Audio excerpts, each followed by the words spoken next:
然后使得我们可以有这样的影片，然后我们用我们的频率和意图选择我们要投影和体验什么样的影片，观看什么样的影片。所以，当我们做了一个决定和宣告的时候，实际上我们在决定我们选择看和体验哪一部影片。所以，当我们做出一个决定的时候，我们的所谓的过去已经不存在了，因为那个过去是另外一部影片，我们已经转移到另外一个量子场，或者说这个量子场的另外一个可能性，或者说另外一个平行宇宙。所以，我们只需要在当下做决定、做选择，因为那个我们认为的过去从来就没有存在过，我们只是选择在不同的时空体验，在不同的影片去体验。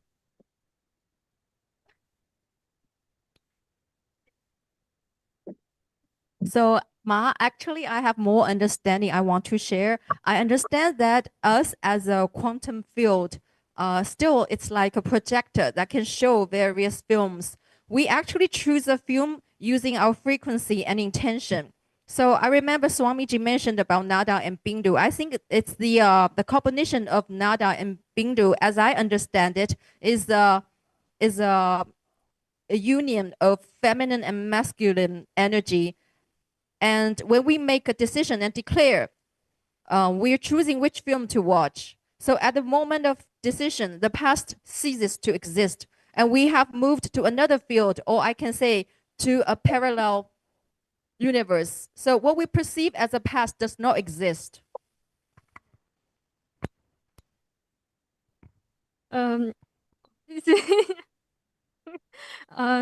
然后，为什么未显化状态是好的？未显化状态就是我们把投影仪的那束光关掉，然后我们进入到一个可以替换任何我们想替换的影片的状态。所以在这个时候，我们，用 Nada 和冰度，就是师傅说就好像是把那个种子放到土壤里面，就好像是卵子和精子的结合，是那个初始的状态。然后在把投影仪关上的时候，我们把这个已经孕育好的、结合好的影片把它放进去，然后当光投射出来的时候，就是开始显化，我们已经开始看见。然后这个时候，观察者、观察和被观察的对象三者开始分离，我们就产生了幻象。我们认为我们是屏幕当中投影的那个角色，而不是这全部的观察者、观察和被观察对象的合一。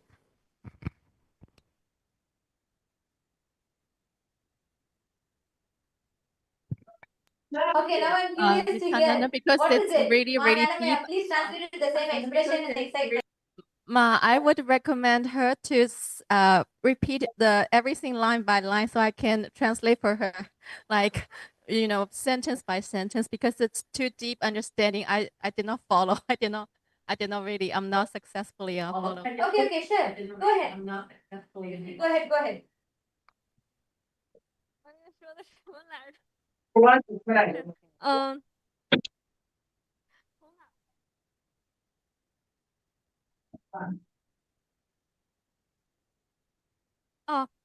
未显化是好的。I think the unmanifest is good thing. 我认为未显化状态就是当我们使用投影仪的时候，把它的光关掉。It's just like that when we're using a projector, we turn off the switch. The light is just off. 所以这个时候我们可以选择我们要投影哪一部影片，我们可以自由的选择影片。So this time we can choose which film to play. We can be free with our choices. 然后这个影片是我们种下的那个种子形成的，一个结果，而那个种子就是 Nada 和冰度结合的。So the film is the result coming out of the seed, and the seed is from the Nada and Bindu, a combination of Nada and Bindu. 所以在未显化状态，这全部的孕育过程正在发生。也就是当我们关上投影仪的光的时候，我们可以开始制作我们的影片，并且选择我们要投影哪一部影片。So the state of the unmanifest is the process that when we got the projector switched off, when we are choosing which film to play. 所以 Yes, 当 exactly. And just one small, even more primal than Nada and Bindu. I will not separate the Nada and Bindu separately, but even more primal than the Nada and Bindu is the verbalization and visualization. Listen, the verbalization, visualization, the source starts from Paramashiva and Paramashiva Shakti. The source, the original of all, the original source of everything, the origin of the whole existence. Even purer than that is the Avyakta, the Adhomukha of Paramashiva, which Swami so beautifully describes. Because when the whole universe has to start, it was first pure, unmanifest, Avyakta of Paramashiva, the pure easiness of the universe. Even now, if you all can just close your eyes for a minute, just try to go deep into that silence. You'll be able to trace the original source of the universe sitting inside you. Because Swamiji so beautifully reveals, because you are the center of the whole universe. Because Paramashiva is sitting inside you. In that pure silence, in that tathata, in that absolute easiness. Paramashiva is sitting, residing in his unmanifest form, in his absolute avyakta state. And from there, he is one will, that pure will creates Shakti, Agnya. His Agnya creates the Shakti, that Shakti becomes the Bindu, Bindu becomes Nada, all of it starts. But the source is that pure Avyakta state. You're saying, right, the projector is switched off.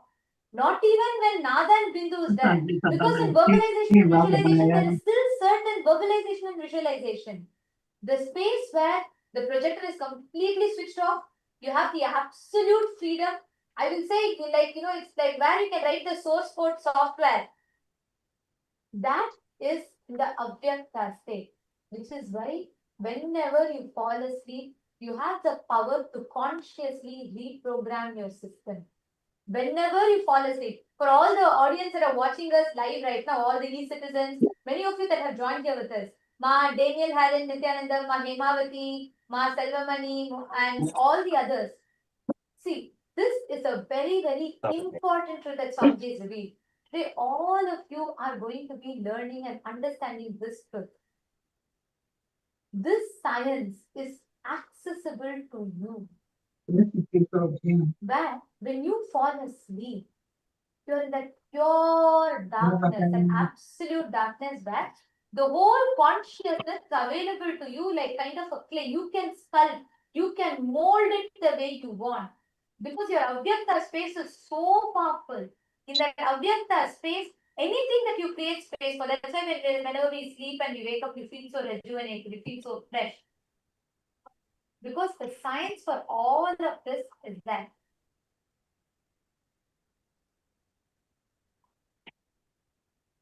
I think now that should, I think in the e-citizens room, I'm seeing many are unmuted. Okay, now it should not be there. And Ma Chang Wu, please remove any kind of transcribing options. Please do not have transcribing. No transcription. Please remove it, or else we'll have to be removing you from the meeting, ma. Please make sure no, all these AI transcripts are removed. And all the Chitsabha members, I'm seeing a lot of Chitsabha members, Shalini Ma and Preeta Ma, Harlina here, and all the Chitsabha members in the Zoom. There are a lot of Chitsabha members in the Zoom. Can I request all the Chitsabha members in your WhatsApp? You all have received an exclusive special darshan room for Chitsabha members. I request all the Chitsabha members to please join the Chitsabha darshan room. All the Chitsabha members in your respective Zoom room, you all would have received an exclusive Zoom for the Chitsabha members. Ma, Jamila Tiku, and all the Chitsabha members. I'm seeing many of you here. All the Chitsabha members, requesting all of you to please take a moment. Ma Cecilia Lam, Ma Sobi, Ma Sobi and Sabeshaya, all the Chitsabha members. For all of you, you have an exclusive special Zoom.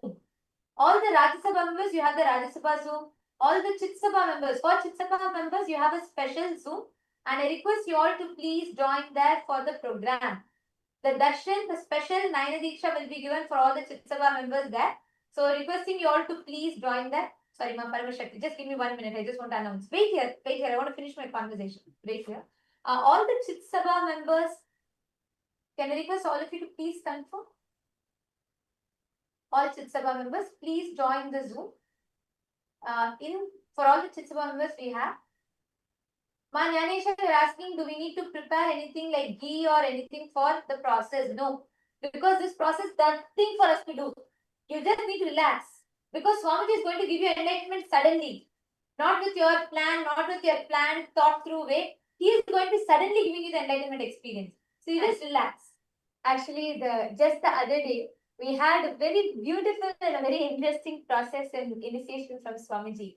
And there, just now, what we were explaining about experiencing the Avyakta, where Swamiji gave us all that experience, like to literally experience that Avyakta.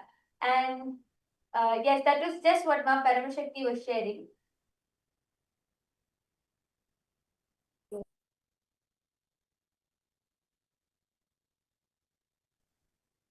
So the process we had just a few days back was called Sleep Your Way to Enlightenment.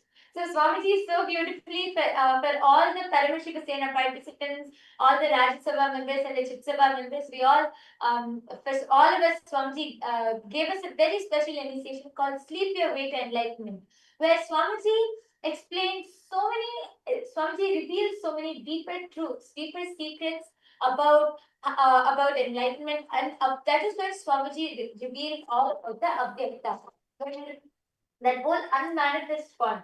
And so many of the Paramashiva Sena participants, actually, after the initiation, Swamiji gave Swamiji told to just lie down for 20 minutes to fully experience the enlightenment and the whole experience. At that time, many of the Paramashiva Sena participants, so many people had such amazing visions, such amazing experiences. Swamiji actually so beautifully explained about how the Avyakta space of unmanifest, is where it's like a cave with all the treasures available. Somebody gave the example of Alibaba and the 40 thieves. That story you have, right? The cave that Alibaba goes to take all the things that he wants and everything is there. I mean, that's all a fairy tale concept, but Swamiji revealed about how actually in reality, you have this ability to consciously choose, download whatever you want. And Swamiji explained about, so when you enter into the space of Avyakta, it is like this cave with unlimited treasure, including enlightenment. So you have all the powers over there, you have different powers, experiences, including enlightenment, which you can go choose and pick up. And we had so many of the participants. We had one of the Rajya Sabha members who had came up and shared that when she entered into that space, when she lay down for this 20 minutes, she entered into that space, she was able to consciously go and pick up chanting. She actually was doing the chanting a few days back. She had wanted to, she really wanted to be able to pronounce the Sanskrit clearly. She wanted to be able to chant and pronounce it properly. And she was not able to do that. And during this initiation, she was able to see and go and literally choose the power of chanting, choose how to chant. And immediately after that, she actually, we told her to take the books and start chanting, start practicing. She was able to feel that whole energy just coursing through her.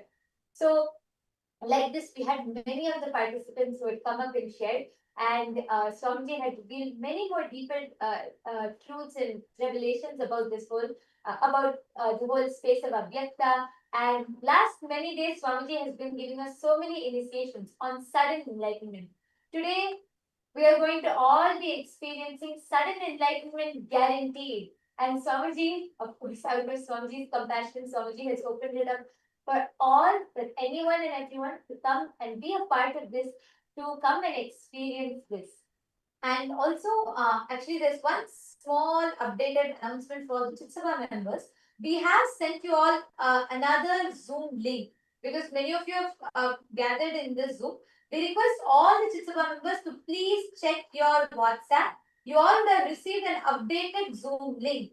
You all can join there. All the Chitsava members, you all would have received an updated Zoom link and you all can take a moment to join in that Zoom.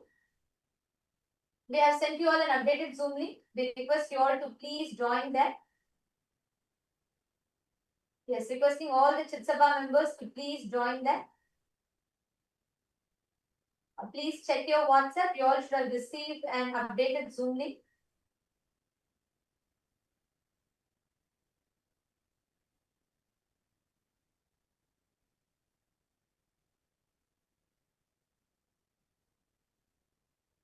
All the Chitsabha members, even the Chitsabha members, if you are Rajya Sabha member and the Chitsabha member, please join the Chitsabha Zoom.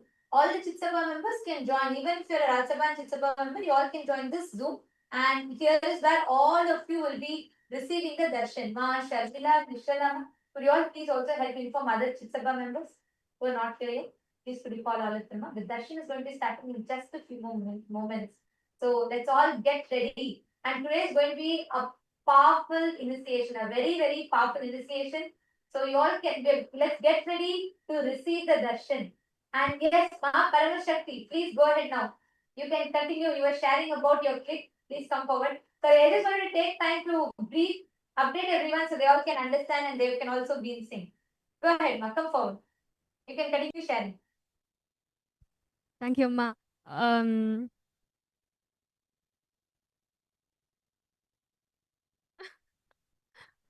师父说，如果我们是从未显化到显化状态是很容易的。Swamiji says actually it's very easy for us to move from the Vyakta to Vyakta. 从显化状态到未显化状态是很难的，就好像从大海里要用勺子把大海的水挖空一样。But if you want to move from the opposite way, it's difficult. It's just like using a spoon to empty the ocean. 所以当我们把投影仪的光关上，进入未显化状态的时候，我们替换影片可以替换成任何影片，可以下载任何能力，可以显化自己，创造出来任何的体验。So that's why when we turn off the projector, we have the freedom to play any film, can create any experience of the reality that we want. 但是如果我们把投影仪开，已经在播放一部影片，我们想把它改掉是非常困难的。But if we turn on the projector and we're already playing one film, so it's difficult to change it anymore. 我们很多时候用头脑想要去解决问题，头脑的存在焦虑，想要去不停的制造问题、解决问题，就好像是已经在播放了一部影片，我们在屏幕上乱写乱画。It's like very often we want to use our mind to solve problems, but the mind has its own existential anxiety. So it's like we want to draw or dribble on the already played in film. 在投影的屏幕上乱写乱画。It's like to dribble, to draw things on the screen that's the projector is projecting on. 但是屏幕里播放的影片并没有任何变化。But the film that's being projected, it has not been changed or touched. 对，这个是但是当我们停下头脑的时候，就是头脑不是创造的那个部分，是那个背后的意识，是那个我们替换影片的那个地方才是创造的部分。So the part that's creating is not from the mind. It's not from the mind's creation. It's actually the creation of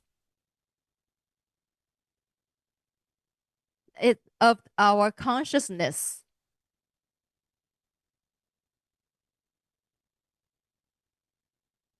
It's the part that can store the information. And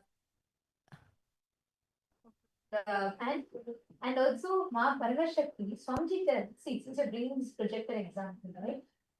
They are like a pure canvas. Okay. Even when you tell we are playing the movie, there is a certain association you are having with that movie because you feel you are picking and choosing. Listen, Swamiji so beautifully explains. I'll come to the same example of a project. You are like a wall, blank wall, white canvas, white screen, whatever.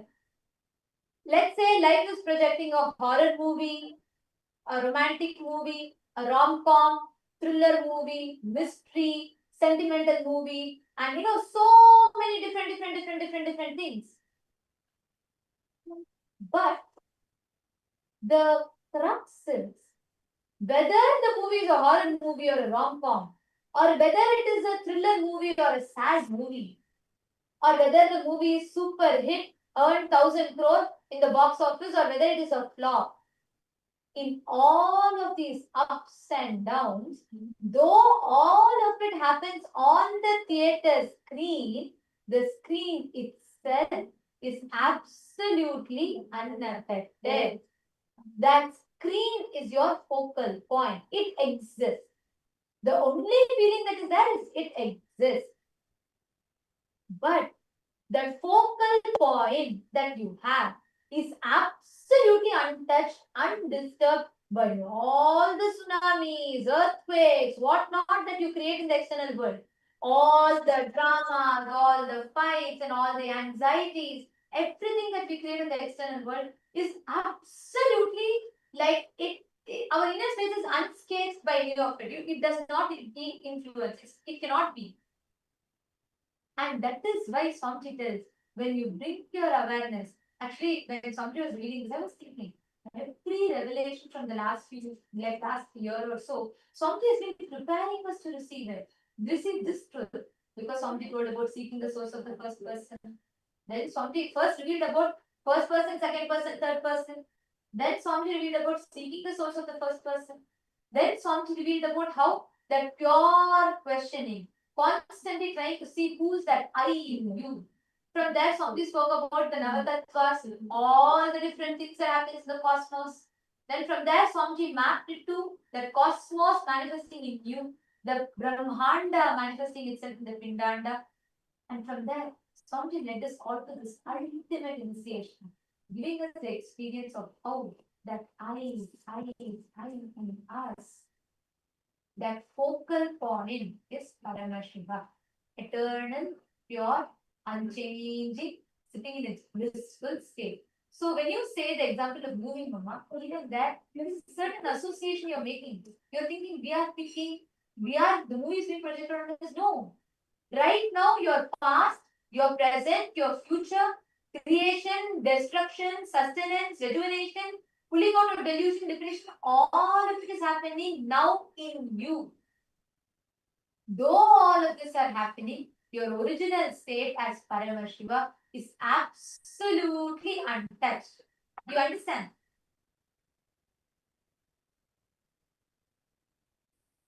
Yes, Ma.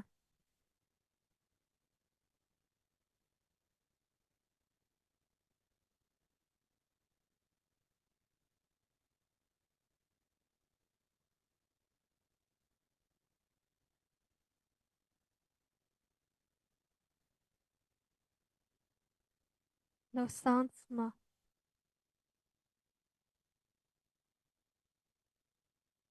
Oh, sorry, Ma. Yes. Is there anything else you want to share, Ma Paramashakti? 没有，暂时没有想分享，但是我还没有听太关于 Nada 和冰度的那个部分。I don't have anything more to share, but I'm not very clear about the part that you explained on Nada and Bindu. Thank you for coming up, because by answering your question, even I got deeper clicks. The moment I started answering your question, even I got deeper clicks from that, because that is why we all need to have Vakyartha success. You understand? When each of us are sharing, the moment you started talking about it, I started thinking, Yes, but Swamiji also told that, we are not we may be the state on which all of this happened, but we are not affected. That means the original state of us is not affected. So I should also thank you. Thank you for coming up and sharing. Because of you, I got deeper clicks. Thank you. Thank you so much, ma'am. And I'm actually seeing a lot more from all the e-citizens that are logged in here with us. Wong Swanchi, and Ezekiel Ayya, Ma Chandravidya, Ma Mugda, and Ma Chetna, and Monica Singh. You all can post your questions because I know for the first time when you're hearing such a discussion from us, you may have a lot of questions raising in you. You can all post your questions here. Ma Cecilia, you should join the SJP's room. You should join the Chitsabha members room. And all the Chitsabha members, please rename yourself to Chitsabha member, your SJP IDs. Nithyanandam, Ma Lata Hadley and Harish Hadley Ayya. Nithyanandam, Lata Ma, where is Harish Ayya? Call Ayya also. It's amazing truth Swamiji has been giving. I'm so happy that you both SJP IDs.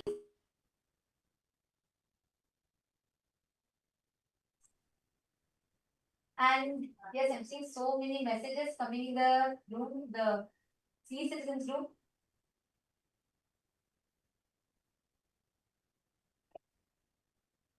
Each of you can post your click and all of you share your click. Can each of you share your clicks? The e-citizens, all the participants, viewers that are joining us, Mana Daisy and Monica, because how do you all connect with when you listen to this? If you have any questions and doubts as well, you can post. Nithyanandam, Ma Helen Gomez, Nithyanandam, Ma Chetana, Nithyanandam, Ma Guru Prasadini, Nithyanandam, Ma Nitya Guru Prasadini, you should join the Rajsabha room. Ma Shanteshwara. I'm also seeing a few of the Rajya Sabha members who have joined here. Ma Karnan and Ma Chandravidya, Ma Mirada. All of you can join the Rajya Sabha room. Yes. And Gautam Goshaya. Ma Nyanisha, did you understand? Did you click with these fruits?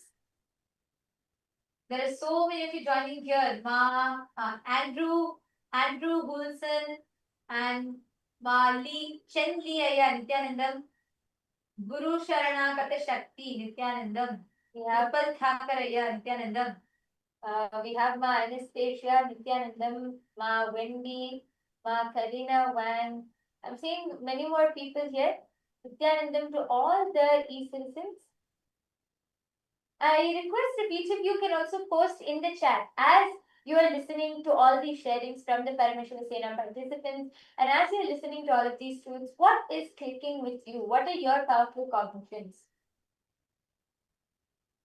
All of you can post it here because right now, to prepare for the satsang, the best way for us to prepare for the satsang, to receive this initiation from Swamiji, is by drilling this truth deeper in us.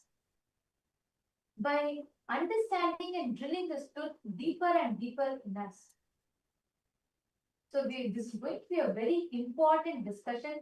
Many of you have posted that actually all the PSS participants, as each of you were coming up and sharing, all the PSS participants, we have many of the e-citizens who have posted that they were able to so deeply connect with it. They were able to understand these truths deeper. So any of you have any questions also, you can post here. Madan Kumar G is asking, my mother, Nithyanandama, my mother passed away 8 days back. Can I see Swamiji's darshan? Yes, you can. Today, that is why Swamiji has opened up this darshan for all. Everybody can join. You all can share this link with anybody. This is sudden enlightenment guarantee. All the Chitsabha members, please can all of you also call everybody you know in your zones, any other Chitsabha members. Let us make sure nobody is missing this. All the e-citizens who are joining, all the e-citizens who are joining, all of you can share this link to anyone. You can call your family members, friends, even if you have somebody who just wants to experience the healing, they can come and attend the darshan, be a part. They will automatically get the healing. They can also receive the darshan from Swamiji and also listen to all of these powerful cognitions. Actually, these are very, very powerful.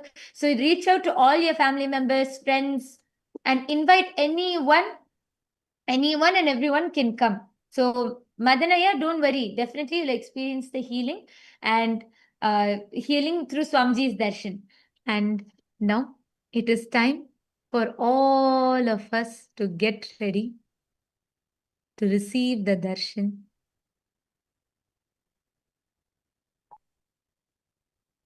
Please sit straight.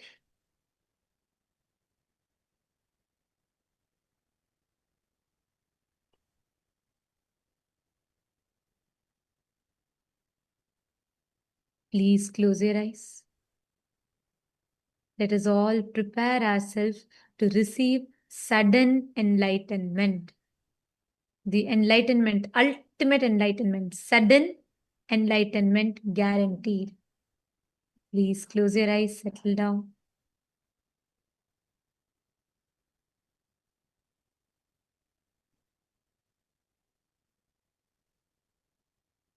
Sit with your head, neck, and spine in a straight line. Drop any restlessness, any thoughts, anything which comes to your mind.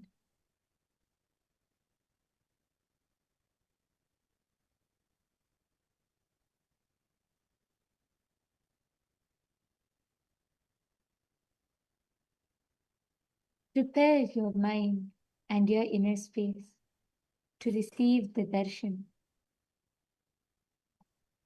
to receive sudden enlightenment. Please close your eyes.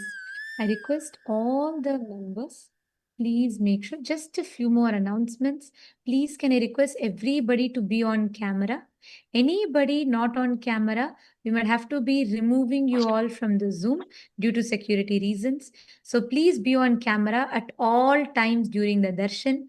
There is continuous Nayana Diksha happening and absolutely no form of video recording, no form of audio recording whatsoever.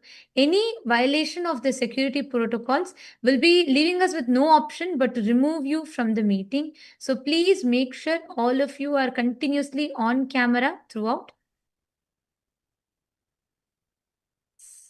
Let us all enter into the meditation.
Enter into the deep, meditative space.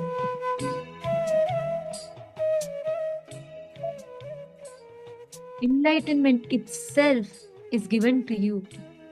The ultimate is gifted to you as a gift, sweetly, and remain in that space of deep seeking to receive that enlightenment.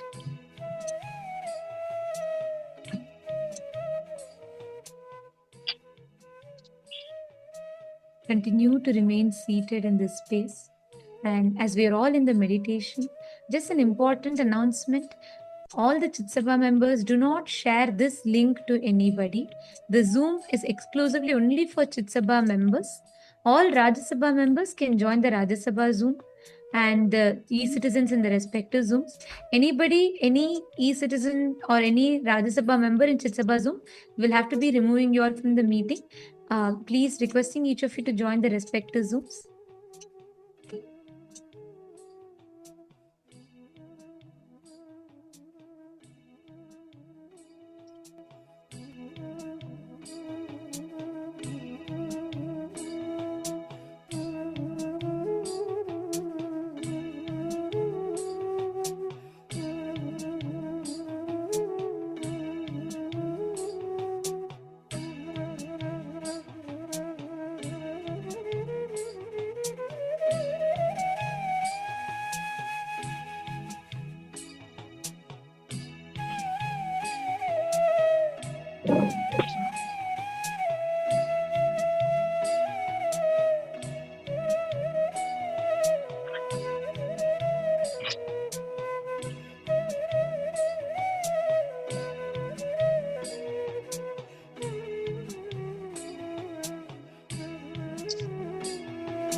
Connecting with the divine, with your eyes closed, is meditation. Connecting with the divine, with your eyes open, is darshan. Come, let us all now move from meditation to darshan. Slowly, very slowly, please open your eyes.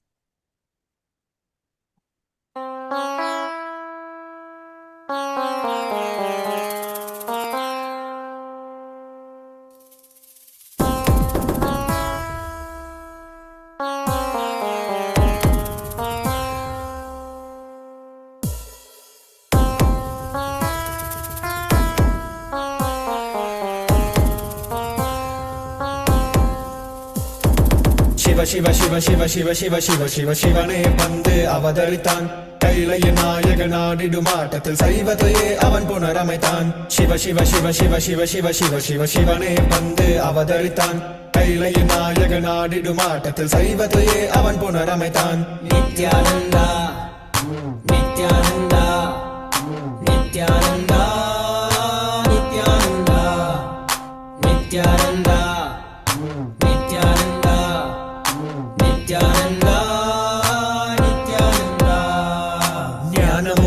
ശക്തിയും பரமனாகனதில் பதித்தது அஷ்டசக்தியும் 10 திசைகளும் உன்புகழை பறைசாற்றியது கைலையை படைத்த கலைஞனே கைலை நாயகா பரமேஸ்வரா உந்தன் அருமையை அகிலம் பரப்பிட படையெடுப்பனே மாஹேஸ்வரா இது ஆதி சைவம் போற்றும் எங்கள் தேசம் ஆடி பாடி கொண்டாடிடும் கூட்டம் என்று உந்தன் அழகு கவிதை பேசும் ஜெய ஜெய ஜெய ஜெய நித்யானந்தா சிவன் அருளோட சக்திகள் வெளிப்படும் பைரவனின் காவலோடு அகிலத்தை ஆண்டிடும் வீரன் அவன் வழி நடந்திட அவனோட வாழ்ந்திட வேண்டி வந்தேன் நானும் அவனோட சேனை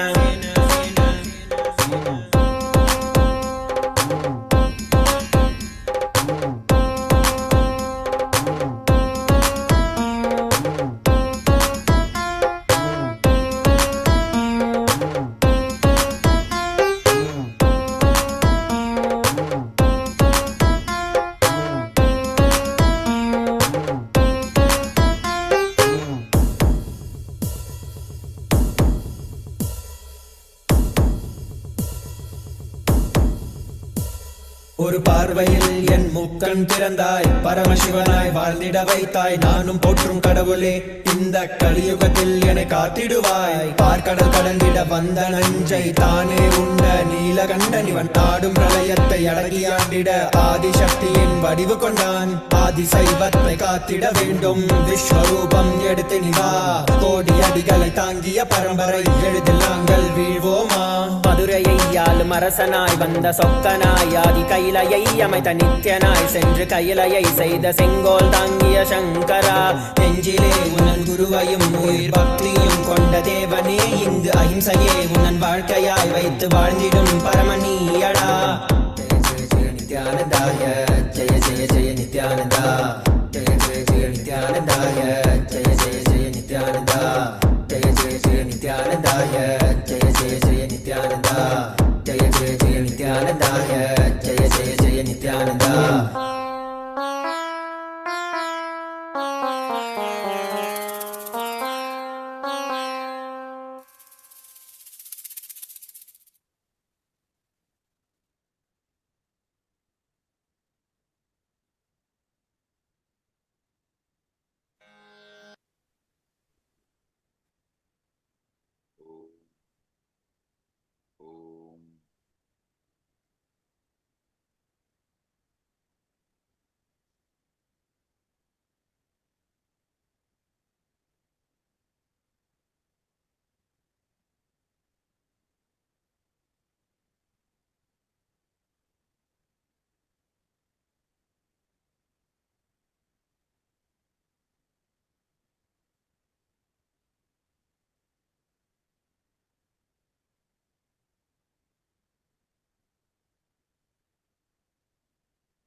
I welcome you all with my love and blessings.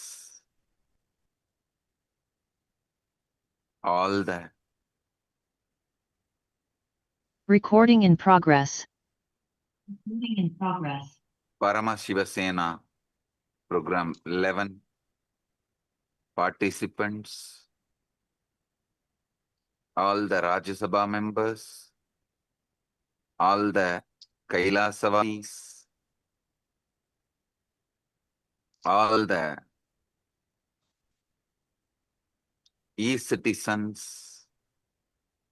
KAILASA citizens from all over the world.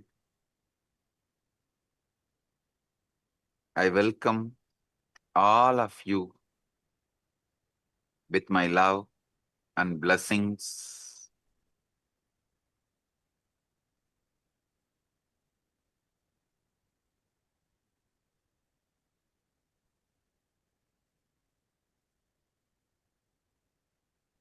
As the ultimate manifestation of the ultimate, Paramashiva,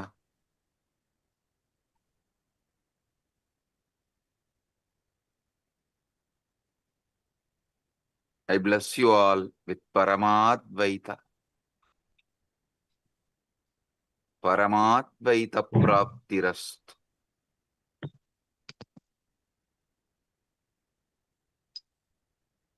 Now, what I am going to reveal is not just information or some philosophy. It's a straight truth and initiation. Listen. It's a truth and initiation. Whatever I'm revealing now is not some metaphysical truths, metaphysical ideas, philosophy. It is straight initiation and truth.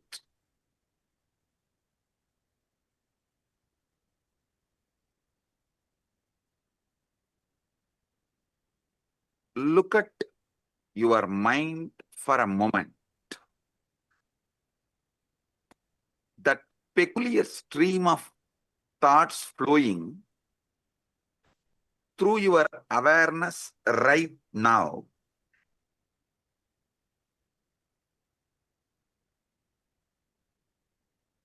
The commentary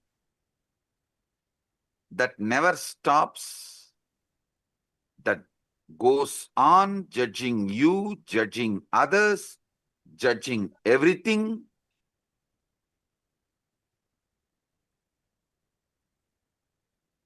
Every words you hear and process inside you, even these words, when you are listening, immediately you start judging.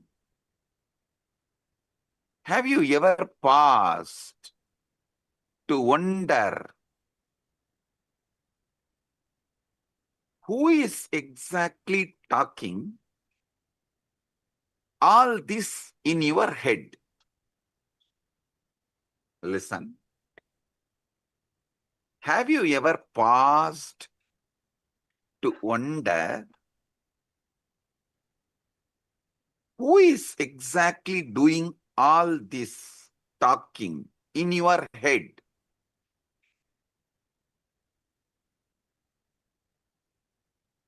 Almost every one of us pass our entire lives listening to this internal monologue without ever questioning its source.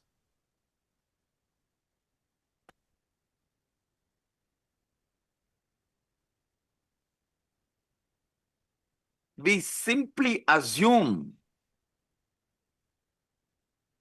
that is me thinking and carry on. How many of you assume you are only thinking and you just let go, carry on? You carry on with the conclusion you are only thinking. Raise your hand.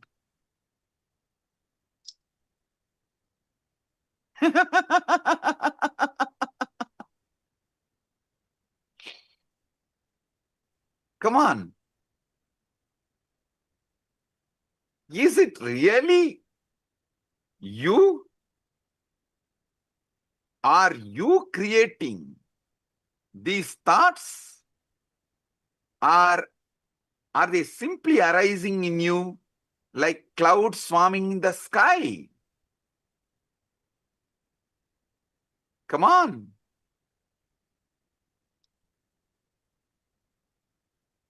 If that voice is truly you, then who is the one listening to it? Who is aware of these thoughts?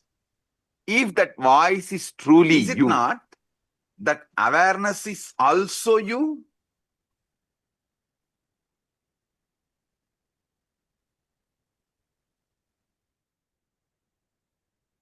How can the speaker and listener seemingly existing in the same mind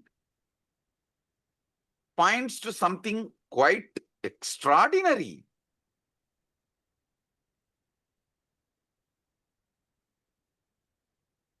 About the nature of the consciousness. How many of you understand the listener and speaker both are existing in the same mind? Raise your hand.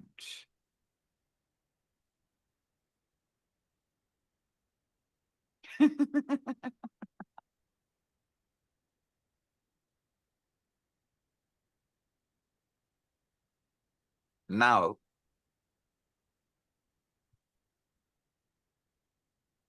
I wanted to re-reveal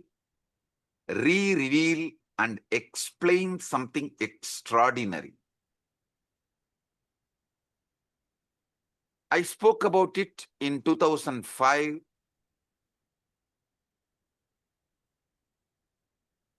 The Guaranteed Enlightenment Satsang on Ashtavakra Gita in Bangalore. Now I'm going to reveal it in a different level, I should say, as an ultimate level.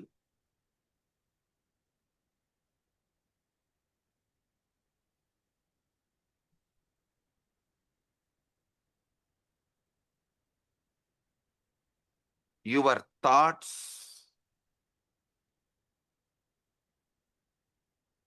when you are able to predict, you are the speaker and you are the listener. When you are not able to predict, you are neither the speaker nor the listener. Listen.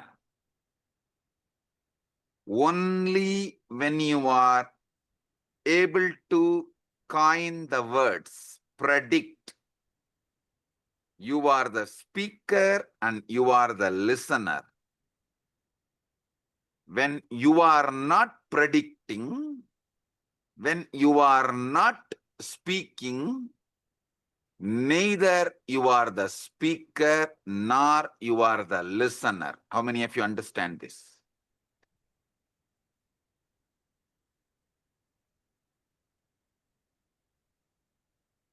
You can't answer and take it for granted. You are only thinking. No.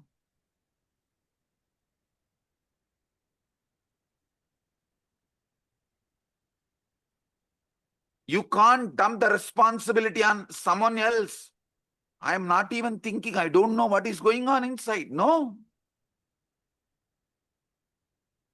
The thinking in you, the thinking going on in your head is Chit Jatak Granthi.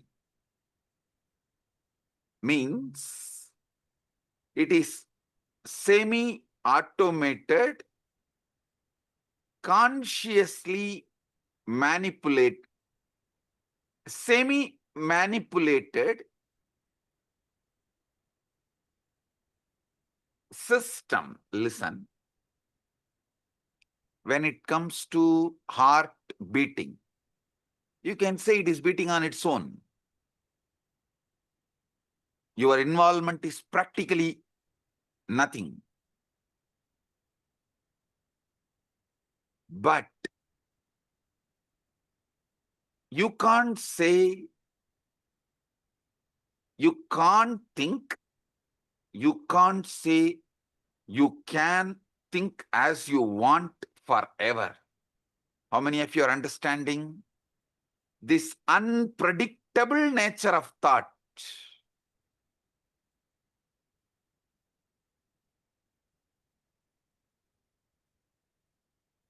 As you are listening to these truths, there is a voice in your head that is following along. Perhaps it is repeating what I am saying. Perhaps it is commenting on it. Perhaps it is agreeing with it or opposing it, or partially agreeing with it, partially opposing it. Here is a very peculiar thing. If you pay very close to attention to the voice going on inside, you will rather notice something very odd. You cannot predict with certainty what your voice is going to say next. If you decide to stop and utter the words as you want in your head, you can listen also your words. So either your speaker and listener simultaneously exist, or speaker and listener both absent, some speaking is going on. How many of you understand it?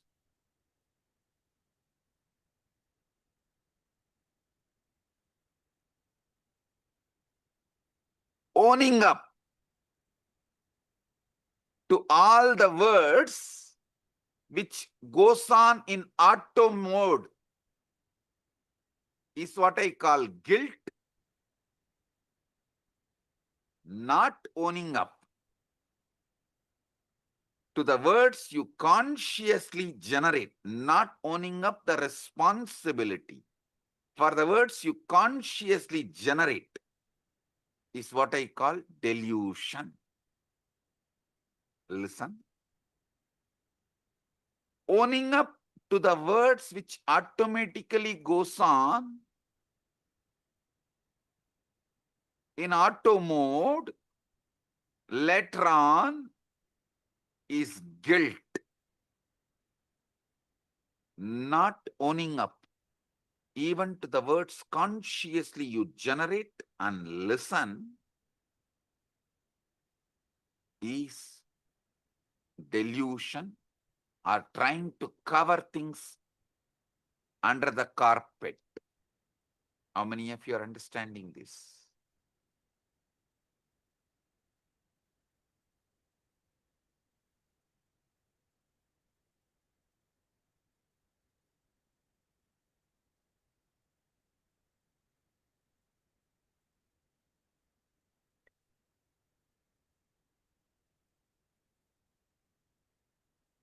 You cannot predict with certainty what this voice is going to, what your inner voice is going to say next.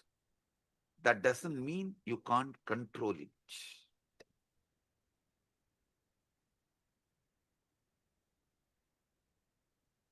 How many of you are seeing?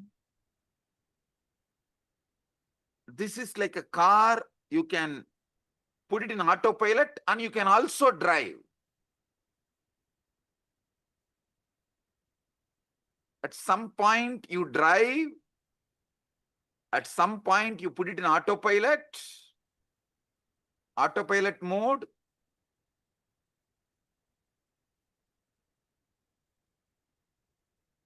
But unfortunately,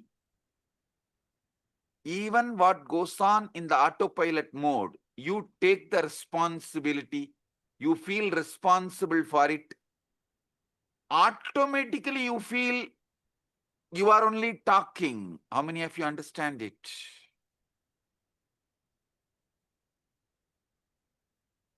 This is utterly superfluous. Listen.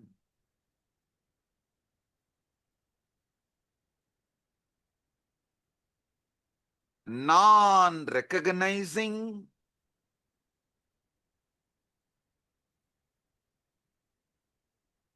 this autopilot mode, non-recognizing this autopilot mode thinking, but trying to own up after the whole thinking is done, is causing extreme confusions. You need to know what is going on inside you. The moment you know, you will become enlightened.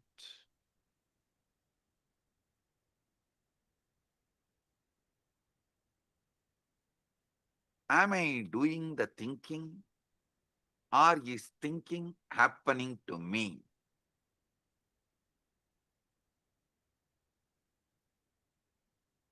At some time, you can do thinking, you are doing thinking.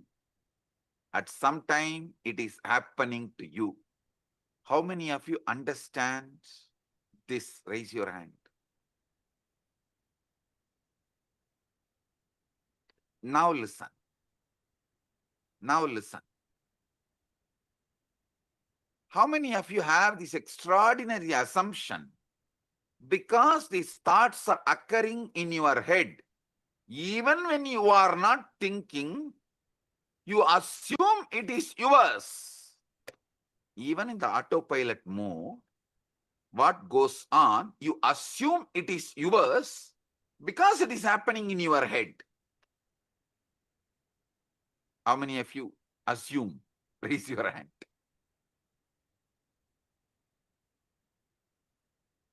Yes. Drop the hands. Listen.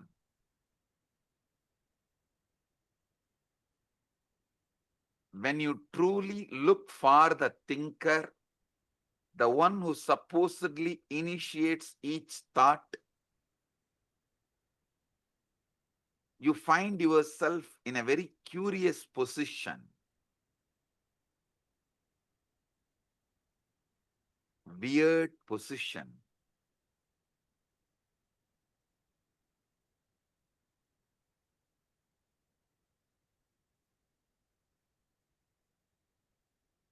When you consciously think, yes, everything is great, right.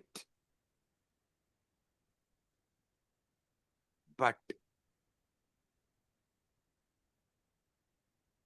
when it is going on in auto mode and you try to find who is thinking, suddenly the auto mode stops. How many of you have discovered whenever you become aware and find out who is thinking, the auto mode stops? Great. Great.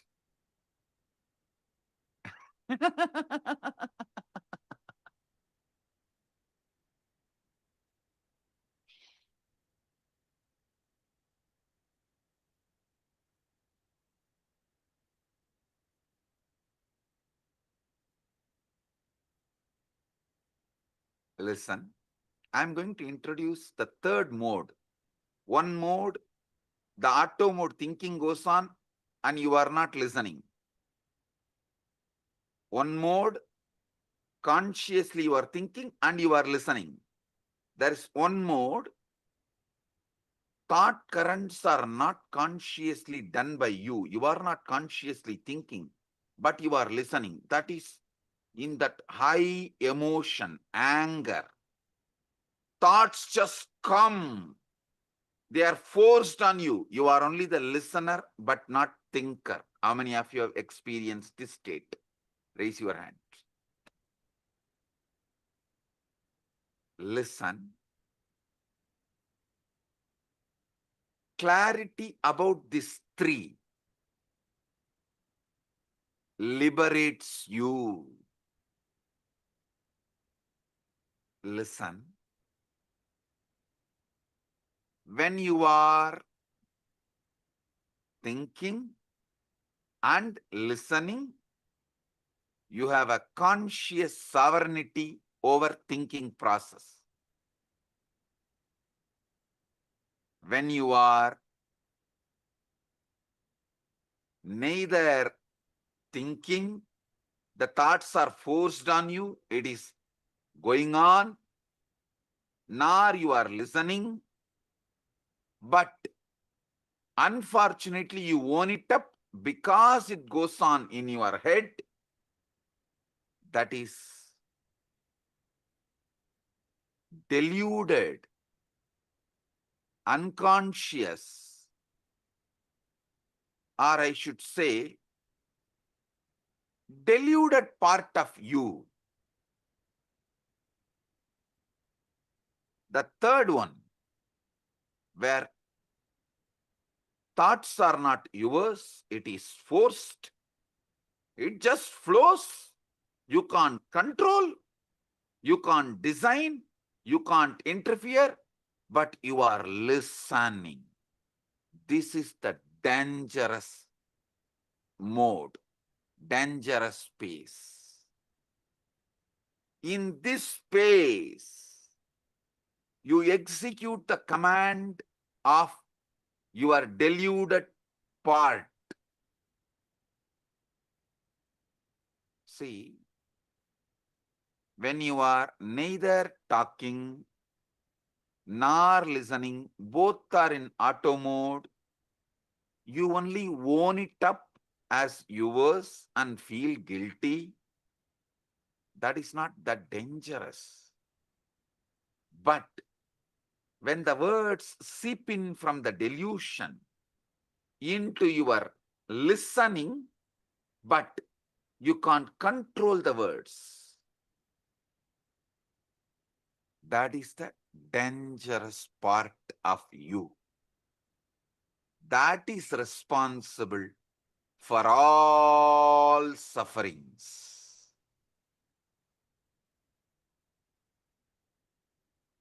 You may say, your brain is thinking,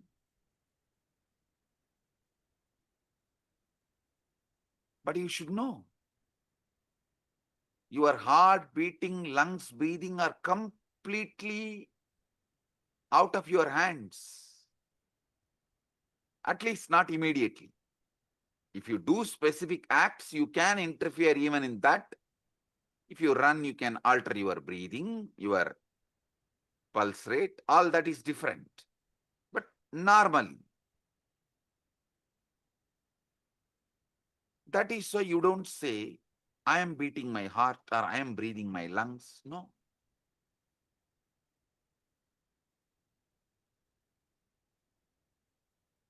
You know, these are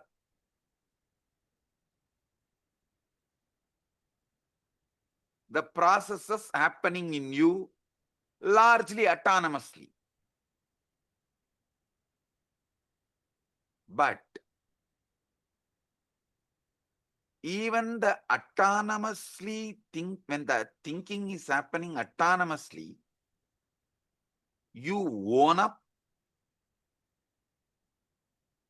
and when those thinking is forced on your listening, you execute thinking it is yours.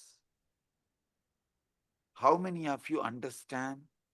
You are executing somebody else's command continuously and repenting by mistaking that command is yours.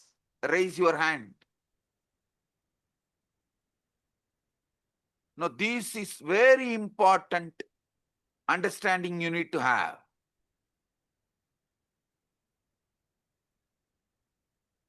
Listen to these three. Drop the hands. Listen.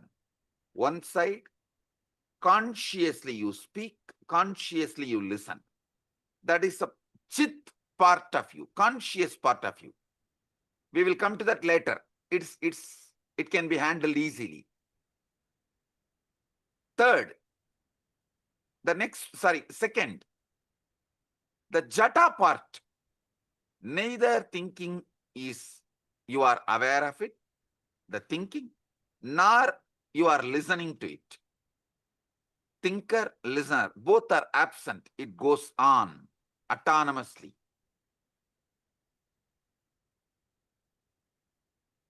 The third, dangerous.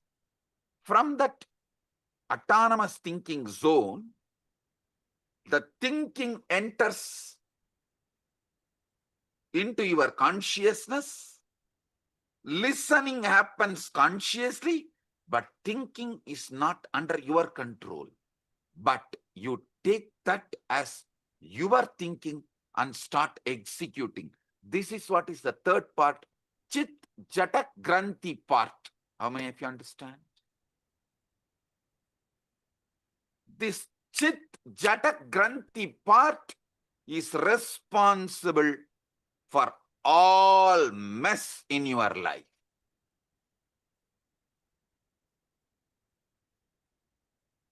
When you are taken over by anger, lust, greed, pain, insecurity, violence, the command is generated by somebody. You are only listening, but you strongly believe you are generating that command and executing it, even putting your life at stake, running behind it. How many of you are getting?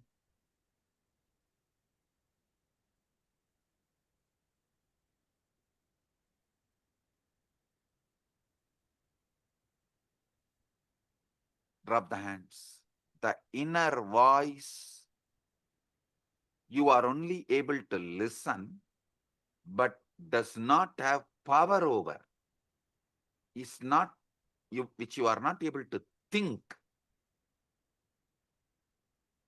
That is what I call ego.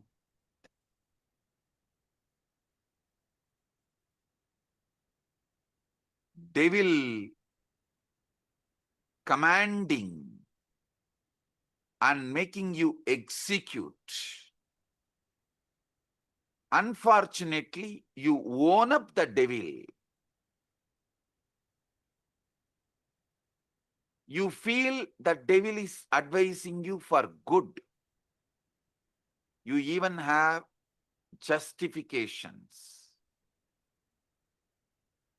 Knowing that voice has cheated you many times, you still have justification. Listen, obey. Sometimes, to escape from your small mood swings, you make the decision which damages your whole life.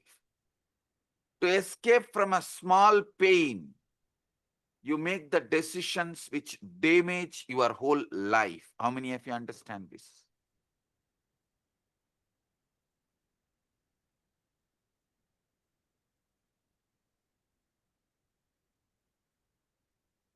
Relax.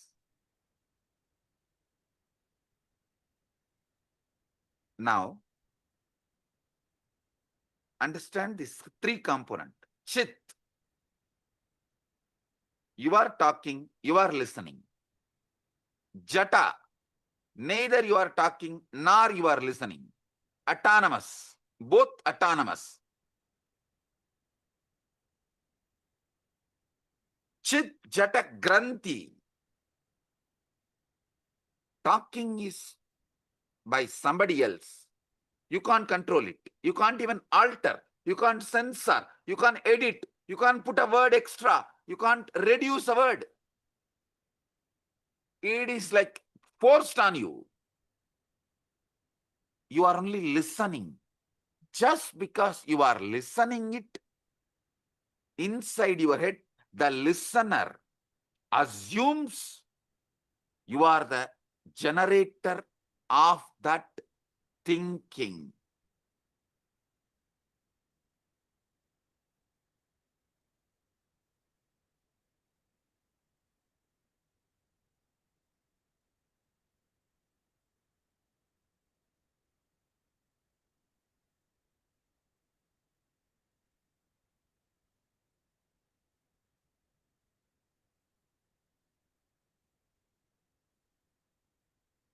Chit Jata, Chit Jata Granthi.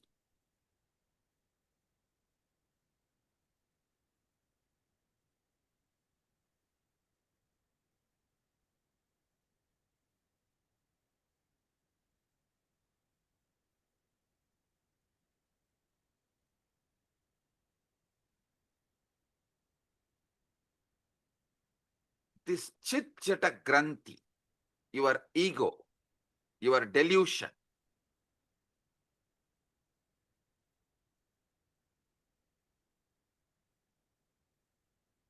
this part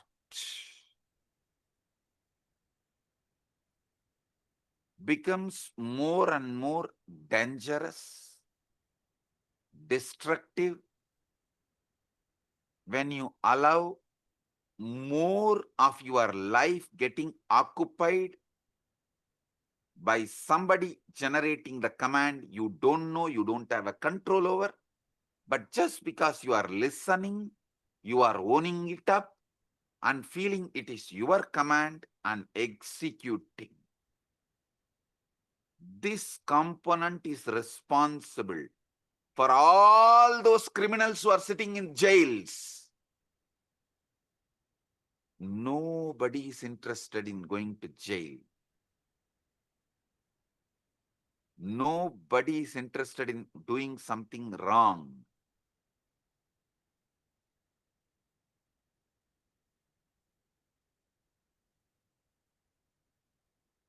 But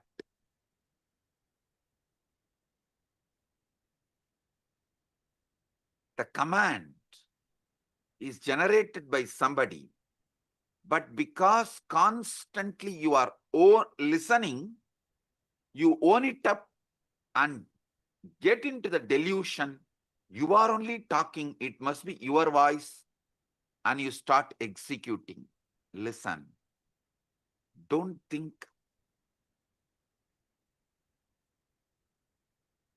This Chit Jata Granthi creates put someone only in the external prison. This is internal prison. All of you are also in a way kind of a prison, which is just this chit chata granthi, and the decisions you made because of this chit chata granthi, the securities you built around you, which has become many times a prison, the life you built around you, which has become many times prison, many things you built around you, which has become many times prison, is owning up to the voice just because you listen to it, because it is from your head, you think it is yours, you really feel it is yours, but actually you don't know. How can you own up something which you have not uttered? See, if something is yours, then you should be able to edit, add, delete, speak. Are you able to? No. Then how can you own up and execute certain command, some command, which you are not owner, but continuously you believe it is yours? How many of you understand this? Raise your hand. Yes, now I'll give you just 3 minutes. Pen down this chit, jata, chit, jata, granthi, all three. So you are understanding it.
Just 3 minutes.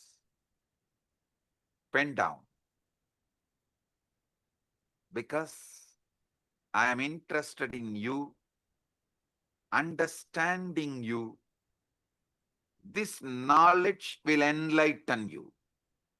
It will give you sudden enlightenment.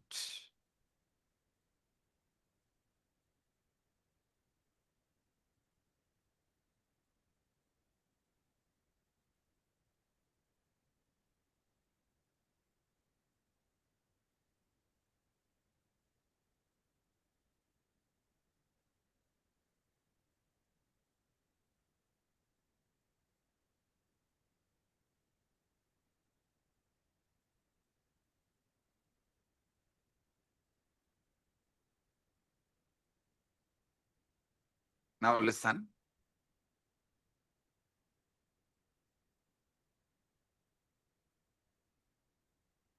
The chit part of you, the voice you can generate, you are listening.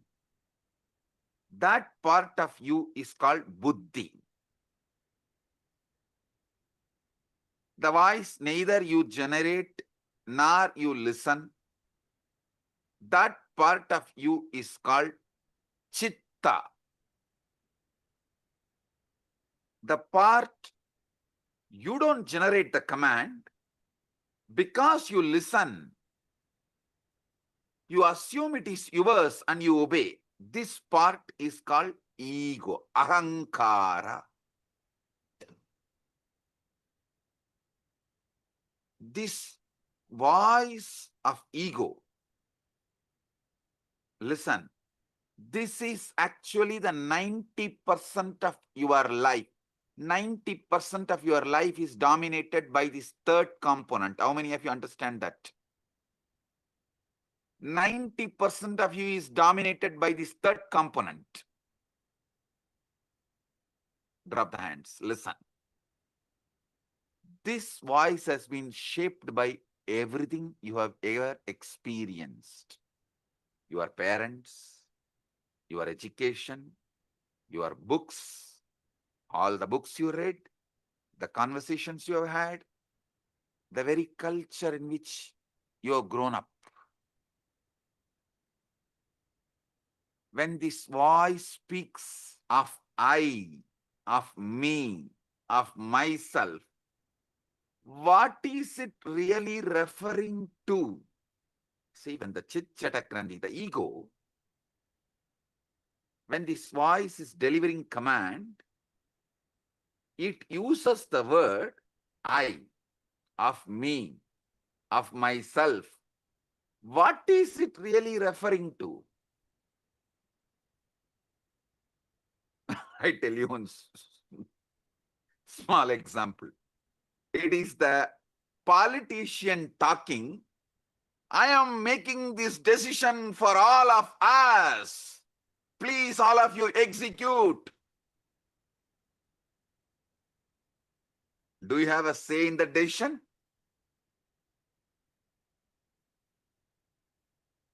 You just execute. And you are convinced you made the decision because you voted 4 years before or 5 years before.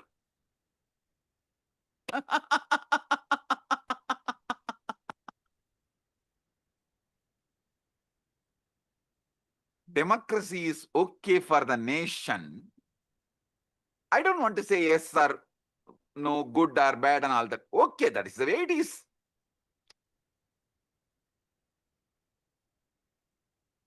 But blind way of living is not right for yourself.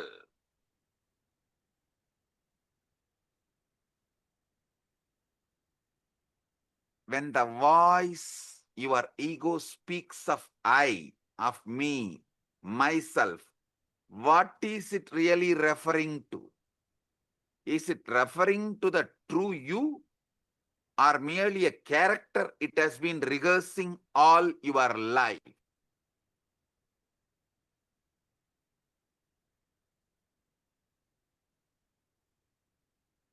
How many of you understand?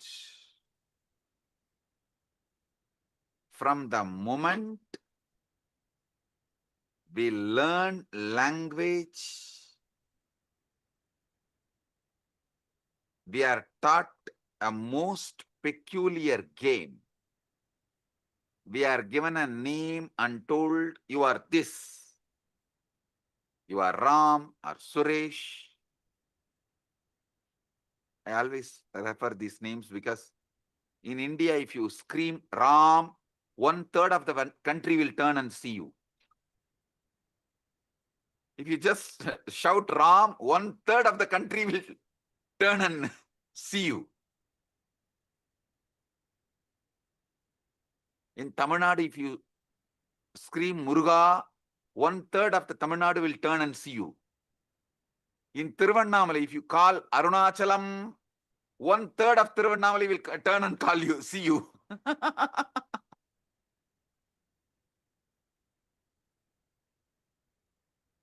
In Tiruvarur, if you call Tyagaraja, 1/3 of Tiruvarur will turn and see you.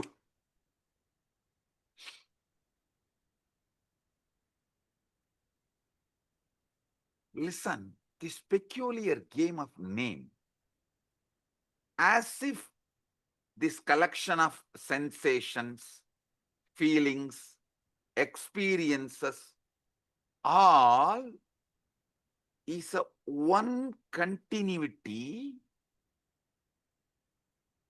you get deluded by that one word called your name. How many of you are cracking it?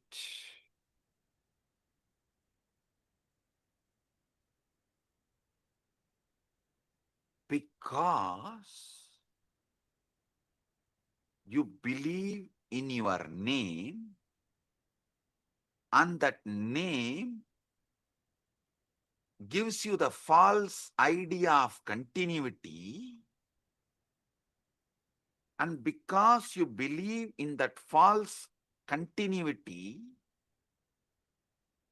all that goes on inside you, you own it up and go to the extreme of executing it, even sacrificing your life many times. Your joy, love, you are ready to go through so much pain and you are doing it. How many of you understand this whole drama?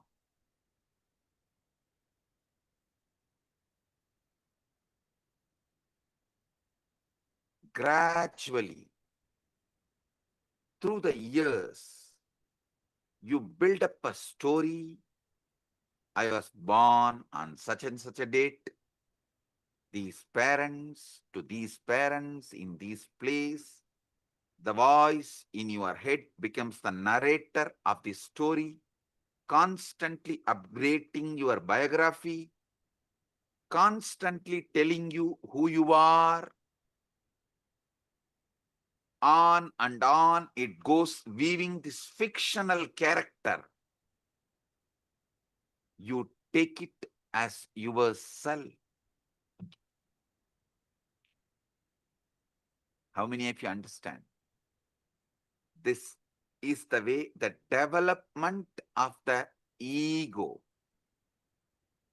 personality is done in you.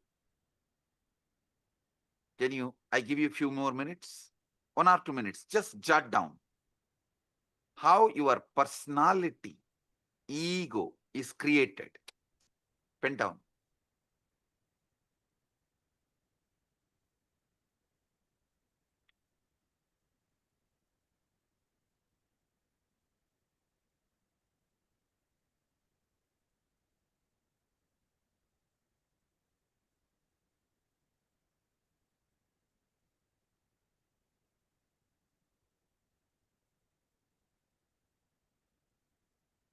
But if you see, this is a case of a mistaken identity of the most profound kind. With how many of you this clicks? Oh God, this is really, really, really most profound mistaken identity.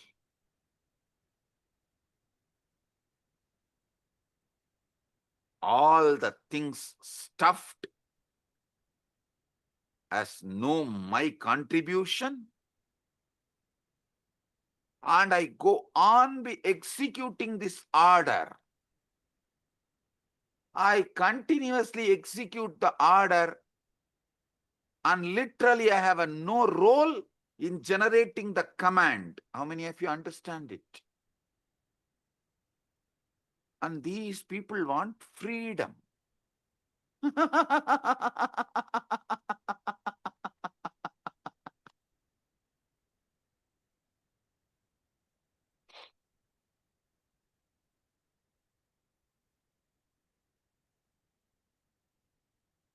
How many of you are right now seeing your ego is mistaken identity of the most profound kind?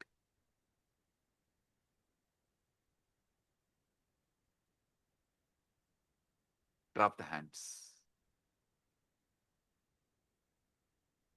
It's like going to the theater, becoming absorbed in the play so deeply, you forgot you are watching actors.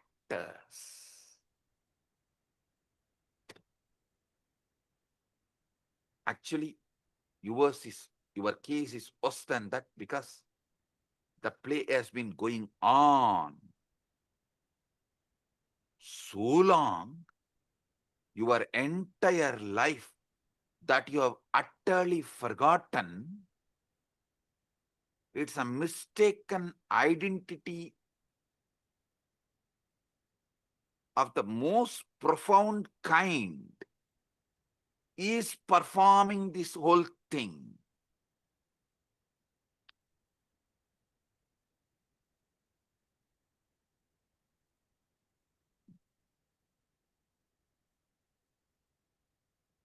This separate self, this ego, as I named it, for your understanding, for our convenience, we named the Chit Jata Granthi. Buddhi, Chitta, Ahankara.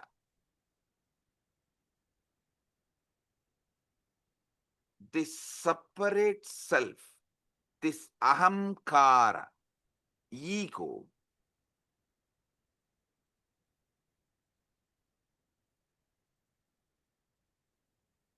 is the source of all Maya, all illusion, all delusion, and it is not actually an entity at all.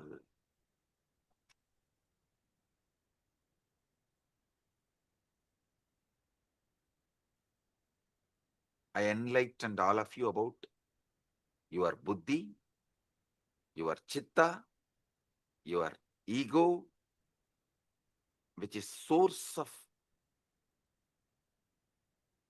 all illusion and delusion. It's a process. It is something your organism is doing. But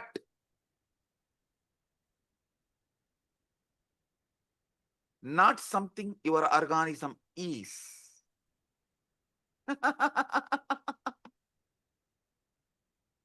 It is something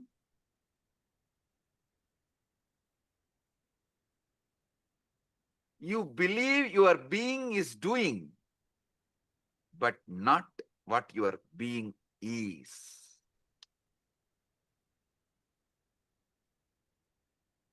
How many of you are getting it?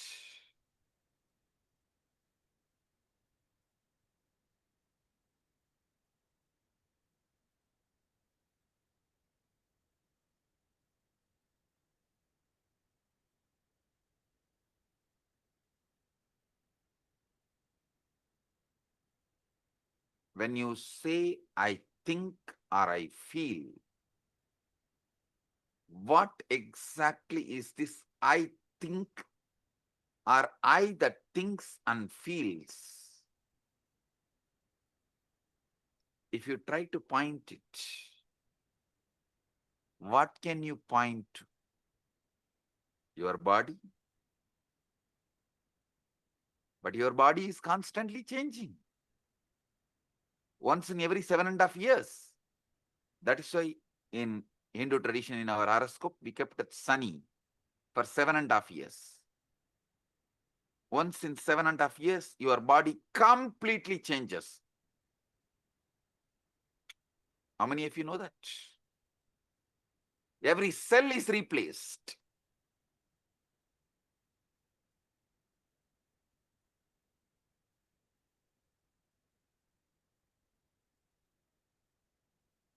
Your memories to change.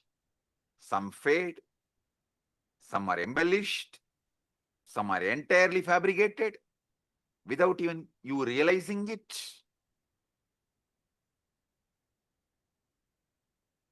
Your memories change, your bodies change, your ideas about you change.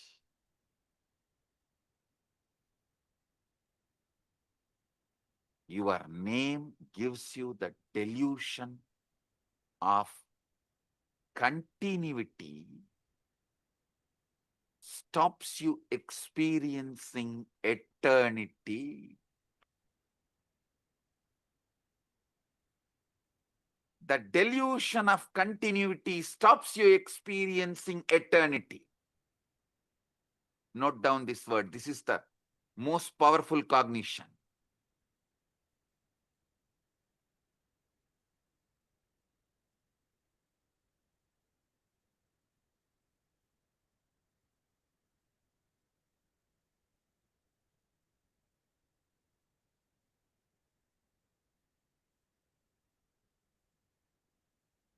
When you look for your true self,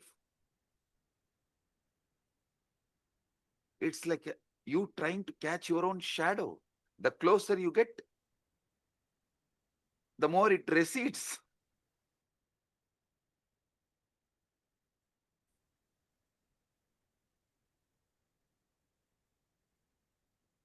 How desperately you cling to it, how terrified you feel at the prospect of losing this sense of self. How many of you understand? You are terrified at the prospect of losing this sense of self.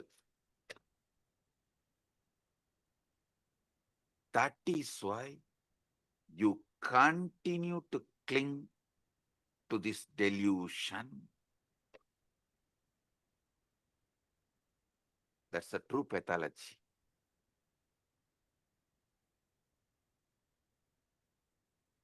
See, the separate self is a useful social convention, like a money, everything, how the idea of time is useful. For socially it is useful. Money is socially useful.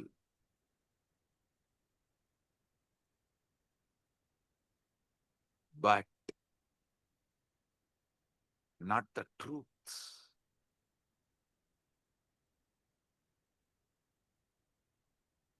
The separate self, ego, socially useful as social convention, like money, but not the truth. We all agree to pretend it exists because it makes certain interactions possible.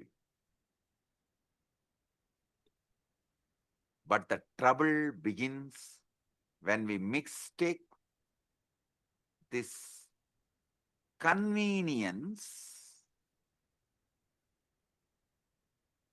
for the sake of the truth, real, as a truth.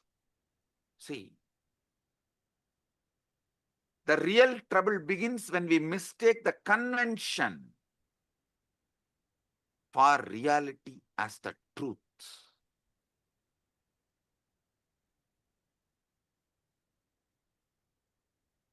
There's a most peculiar paradox at the center of this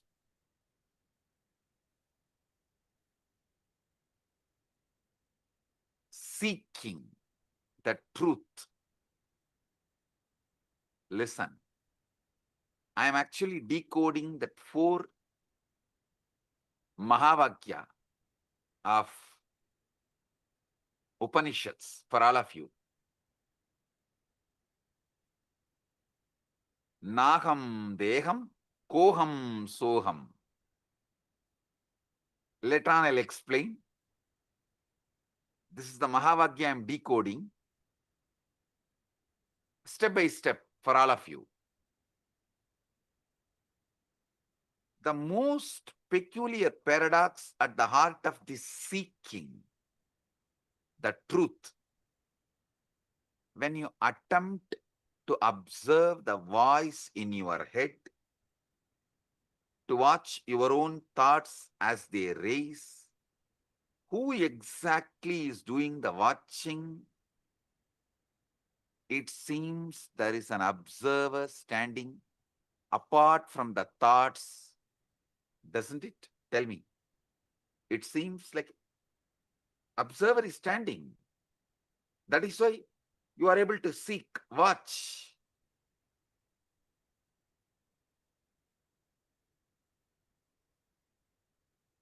But if you look closely at this observer, you will notice something extraordinary. It too becomes an object of observation. You can observe even the observer. If you have done ajapa, you can understand what I am saying. In the beginning of the ajapa, you will try to do Shiva, Shiva, Shiva. Then you can make that Shiva, Shiva repeat, and one part of you can observe, one part of you will be doing the japa. If you go deeper, one part of you will be doing the japa, one part of you will be observing, one part of you will be observing the japa and the observer both. If you have done ajapa japa sadhana, you will understand what I am revealing.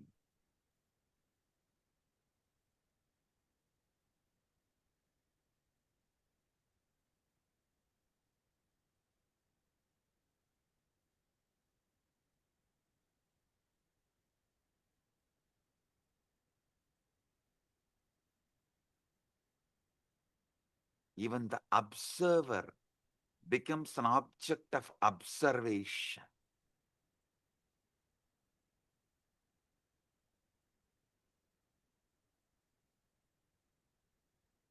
You can see everything except the seeing itself.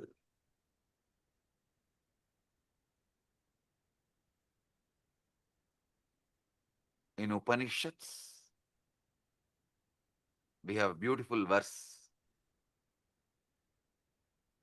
Sarva Sakshi Bhutam.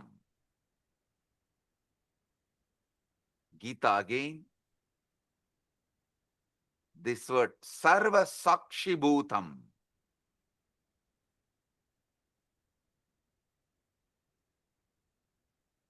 The word is used. Sakshi.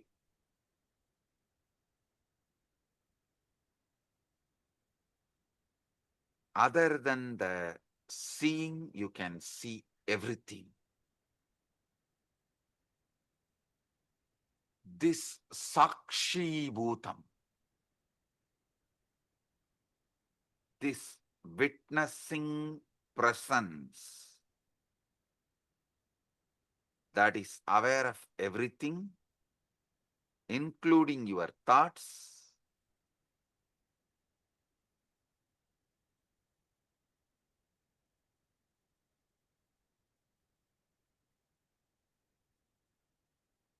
the pure subject, which can never become an object. How many of you understand this truth?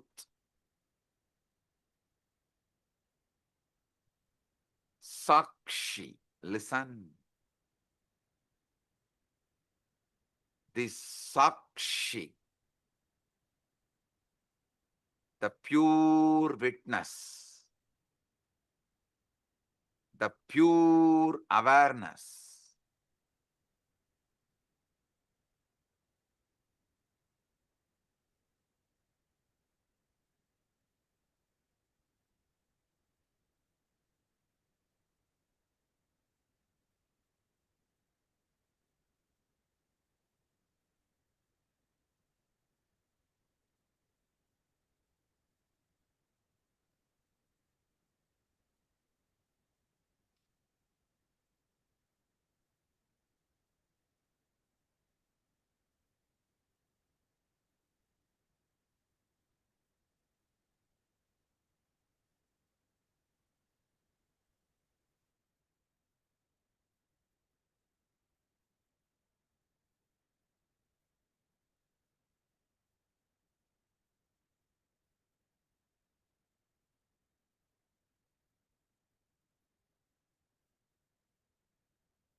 II in the United States of America, the United Ancient Nations is an intergovernmental organization currently made up of 160+ members and indigenous nations. The UAN and its work are guided by the purposes and principles contained in its founding charter.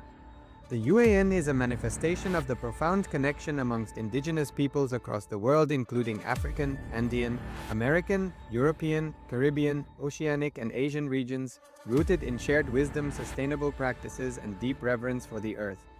The United Ancient Nations serves as an international cultural and diplomatic organization focused on uniting indigenous cultures globally. Our governance structure is council-based without territorial claims, led by a collective leadership through our General Secretariat. As a non-state entity with UN-style advocacy, we focus on several key areas: cultural and digital heritage preservation, indigenous diplomacy, revival of indigenous knowledge systems to solve humanity's problems, global peace, environmental preservation, health and wellness, sustained economic development, indigenous and cultural tourism. While the UAN represents numerous indigenous cultures, the United States of KAILASA serves as the first indigenous nation specifically for Hindus. KAILASA's mission is focused on the revival of the ancient enlightened Sanatana Hindu civilization with a formal governance structure including a head of state, ministers, and ambassadors. Under the leadership of SPH, Supreme Pontiff of Hinduism, Bhagavan Nithyananda Paramashivam, KAILASA has achieved recognition as a sovereign subject of international law, possessing distinctive attributes of juridical statehood. The United States of KAILASA is the main sponsor of the proposed UAN headquarters. This initiative would bring forth an estimated $100 million in revenue for the host country through summits, conferences, tourism, and development projects. The proposed UAN headquarters would represent the world's indigenous nations and peoples through its architectural design. It would blend the best of all worlds, featuring top modern architecture, the highest green building standards, and ancient Vastu architectural principles. This headquarters would serve as a central hub for indigenous diplomacy, cultural preservation, and collaborative efforts towards sustainable development and global peace. Through this initiative, we aim to create a dignified platform for indigenous leadership rooted in ancestral wisdom, cultural legitimacy, and collaborative innovation, enhancing global dialogue and regional stability. The establishment of the UAN headquarters would position a host country at the forefront of a global movement promoting indigenous wisdom while creating significant economic opportunities for the nation and its people.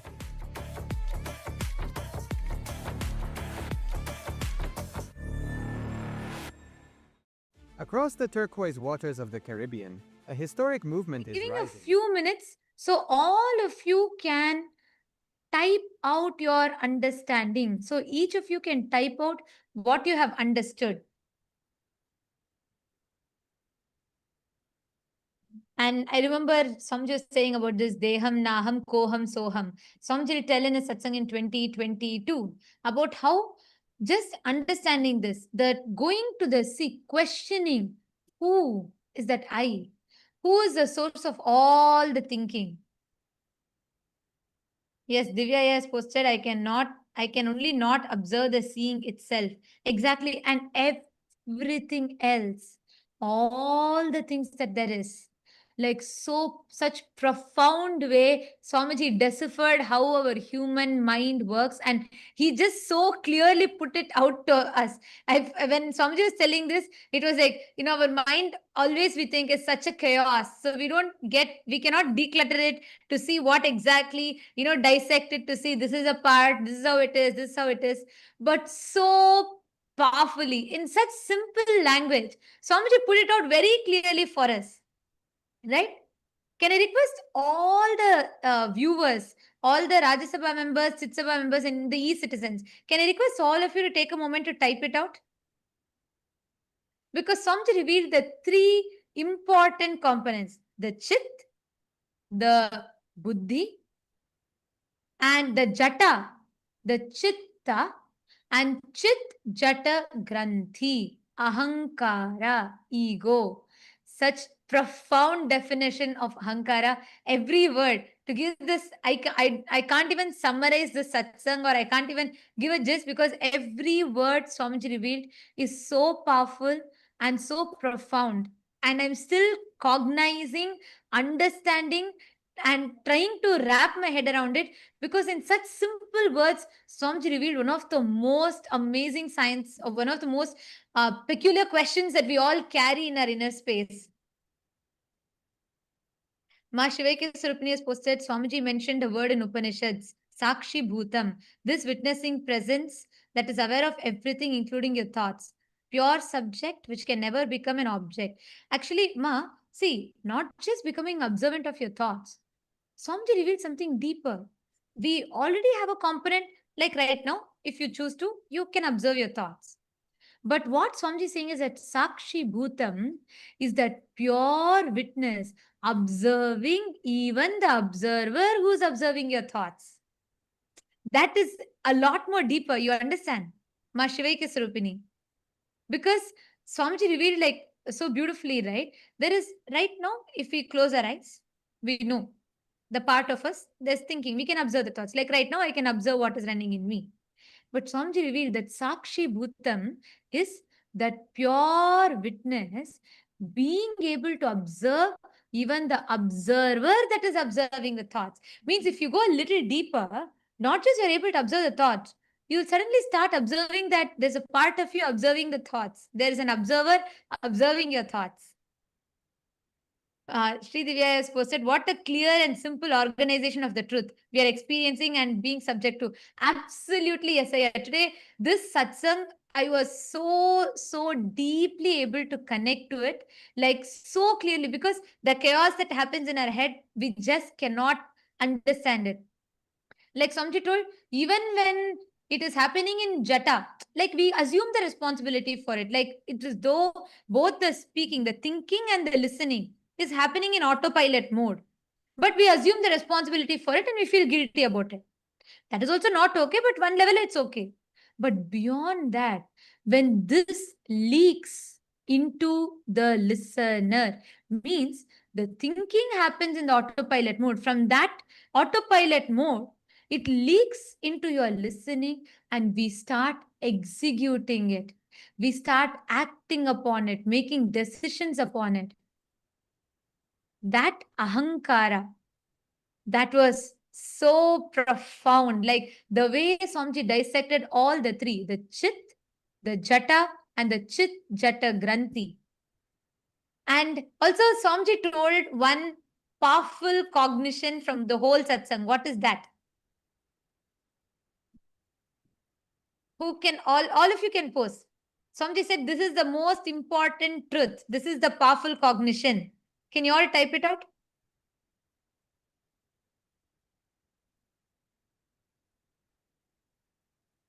What is that one powerful cognition? Vimal Patelaya, you have put ego stops you experiencing eternity. The stops you experiencing eternity is right. But Swamiji said something very specific. Yes, your name. And the most important truth, Swamiji said, the perceived continuity, because your name, everything changes. Your body changes, your thinking changes, your memory changes. And Swamiji said even, sometimes memory can even be fabricated by us. That was like another big shock. But anyways, so your memory changes, everything changes. But the name that you have, the perceived continuity the name gives, stops you from experiencing eternity. Wow. Just wow. What an amazing truth. Yes, Shiv Panditaya, your name gives you a sense of continuity, but you miss that you are eternity itself. Yes. And not just it, it stops us from experiencing the eternity because it gives us a sense of perceived continuity. It stops us from experiencing eternity.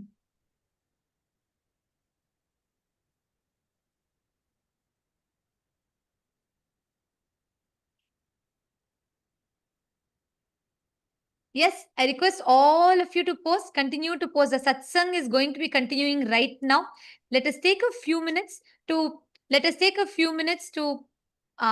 post. Each of you can pen down your understandings.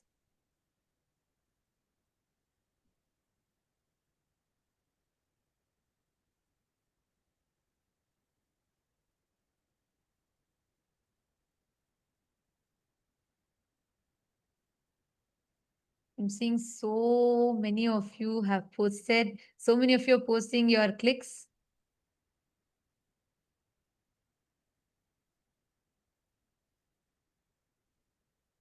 The way how Swamiji organized, laid out very clearly, took it part by part, Chit, Jata, and the Chit Jata Granthi, which is basically the Buddhi, the Chitta, and the Ahankara. And so precisely laid it out for us so we can understand our mind. Ma Nityanateshwari's posted, it was wow. And Marashmi Dubey, that's correct. Yes, that was the main powerful cognition. The name gives that perceived sense of continuity, stops us from experiencing the eternity. And we are going to be, the satsang is going to be continuing. We are going to be continuing the satsang, requesting all of you to please remain seated. Let us type it out. Let us type out the understandings. In just a few more moments, the satsang is going to be continuing. The powerful truths that Swamiji is revealing.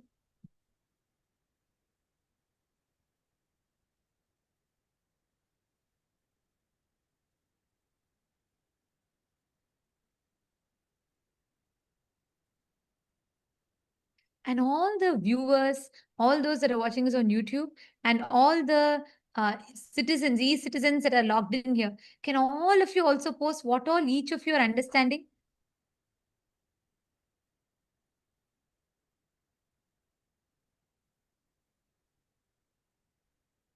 Ram R has posted, my biggest click is voice is a body process. It's not an I. So the same voice every day is not I continuous. Actually, yeah, see, Swamiji told, right? That voice, if you try to find the source, who's creating these ideas? What is the source of that autopilot thinking in us, that ahankara? Just when Swamiji was telling it, I was having that question, and Swamiji so beautifully answered. You cannot put your finger to one particular point because it's a summation of all the cognitions, words, dialogues that you've had from your parents, teachers, school, religion, church, so many different concepts. A summation of all of it together. Om, om, om. Blessings to all of you. Sorry for the technical glitch. If you are able to see me, hear me, please wave your hands. If you are able to see me, hear me, please wave your hands. Report. Om, om, om. Om, om, om. Listen. Yes. We have been conditioned to believe. Listen. I was explaining about Sarvadi Sakshi Bhutam.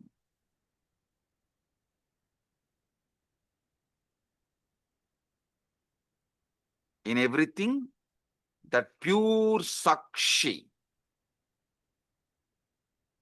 In the West, we have been conditioned to believe that consciousness is something the brain produces. Like how the liver produces bile.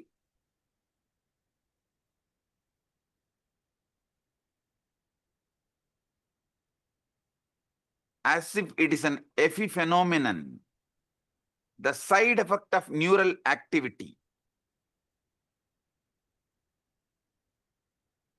How many of you understand this is not a complete, perfect, or truthful understanding?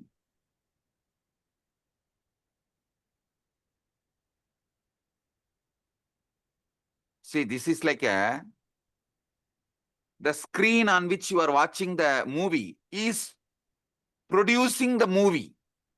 If someone tells that screen on which you are watching the movie is only producing the movie, how foolish it is. Same way, the screen receives the signal and shows it. Same way, brain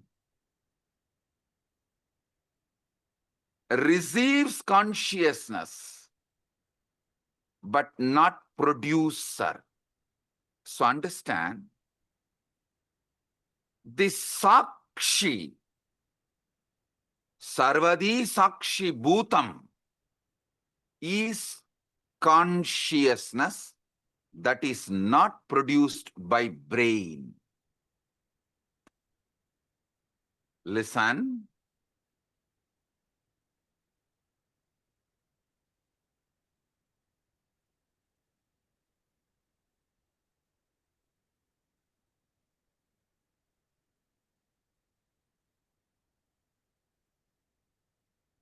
All Vedanta Sampradaya, Advaita, Dvaita, Visishtadvaita, Shankara Advaita, all of you should know, the classical Advaita is different from Shankara's Advaita. Many of you are thinking Shankara is the Acharya who promoted the Advaita. Sure, but his school of Advaita is not as the classical Advaita. If you go and see, read, his own guru's guru, Shankara's guru Govindabhata, Govindabhata's guru Gaudabhata. Gaudabhata's Mandukya Karika, if you read, you will get the glimpse of the classical Advaita. And if you read Shankara's Advaita, means his own books, the books he wrote, like Vivek Chudamani, all of it. The Shankara's Advaita is different from classical Advaita.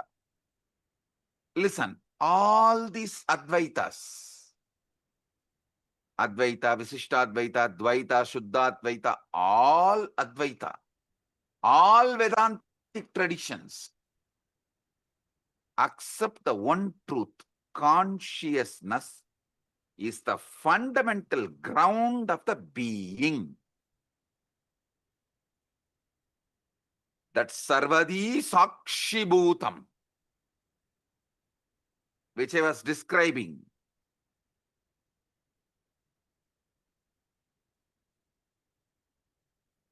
is the consciousness which is ground of all being.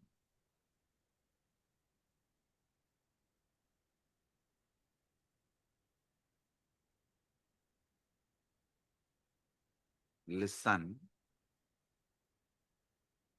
if you want health, you need to get involved with your body and do yoga. If you want enlightenment, you need to get involved with your inner space, consciousness, and see what is going on and awaken yourself. What?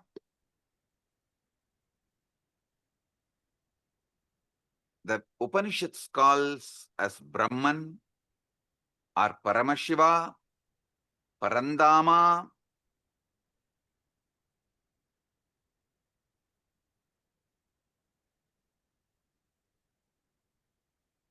That is that Sarvadi Sakshi Bhutam.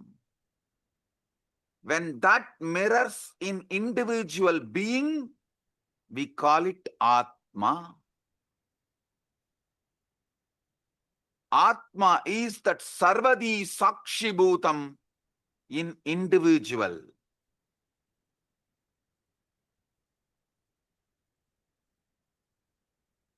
Consciousness without commentary is what I call Sarvadi Sakshi Bhutam.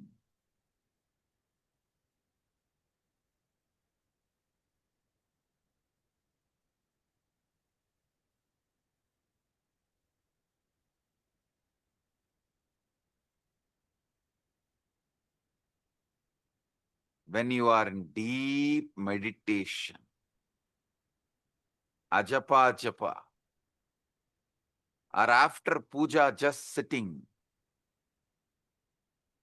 in unclutched space,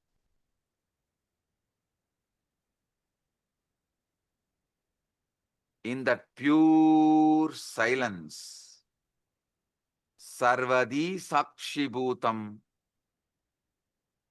comes out, removing all the veils, all the masks, all the makeup. You get Vishwarupa Darshana.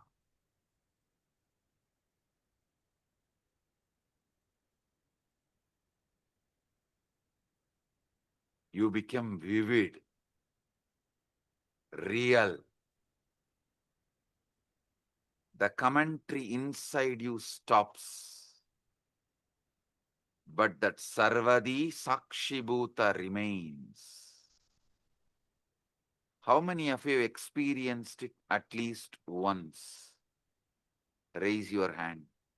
During initiation or unclutching. That's all. Listen. Listen. The true nature of consciousness might not be the inner voice at all, but the Sarvadi Sakshibhutam, in which these voices come and go. They all come and go.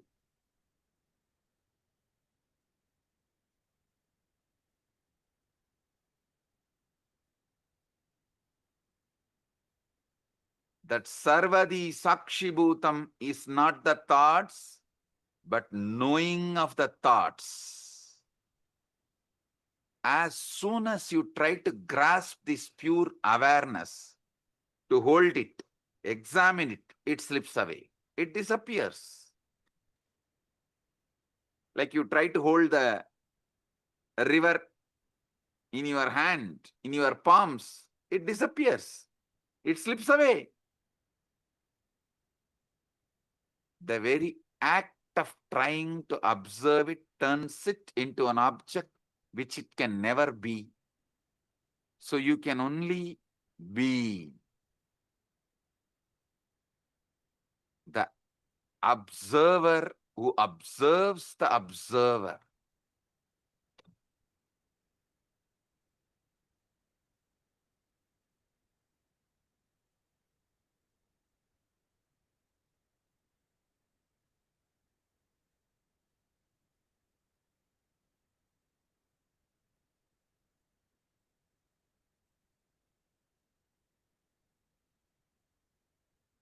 Now, I'll initiate all of you into this Nirvikalpa Samadhi,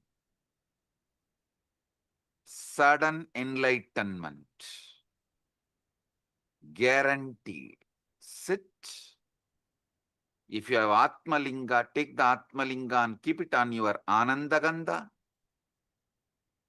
If you don't have Atmalinga, just sit. Close your eyes. See who is thinking, who is listening to thinking, who is observing the thinking and listening, who is observing the observer.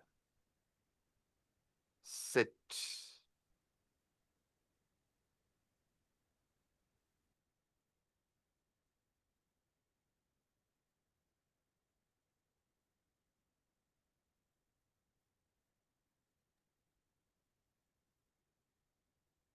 Sarvadi Sakshibhutam.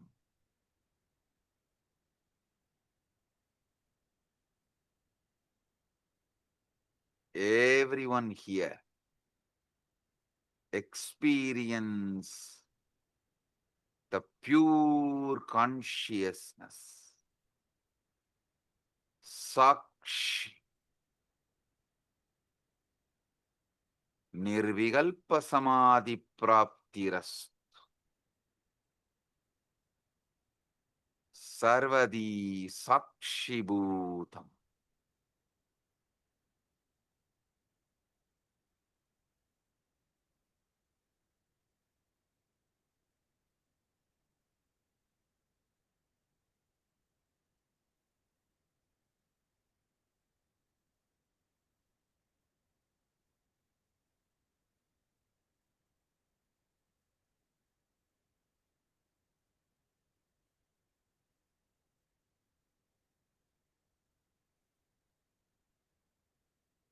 Anecha degam manaso javiyo nainadevo apnuvan purvamarshat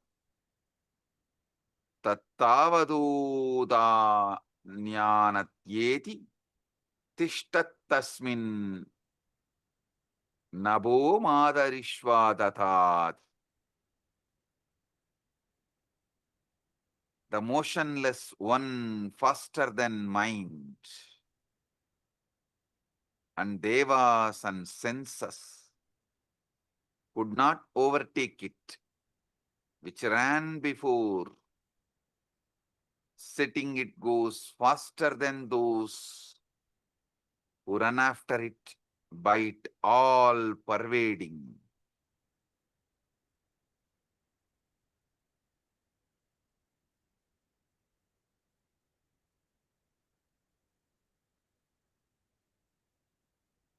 This is the all pervading,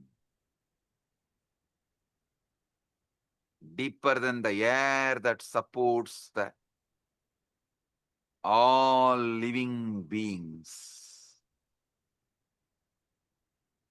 Nirvikalpa samadhi praptiras.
Tattvamasi.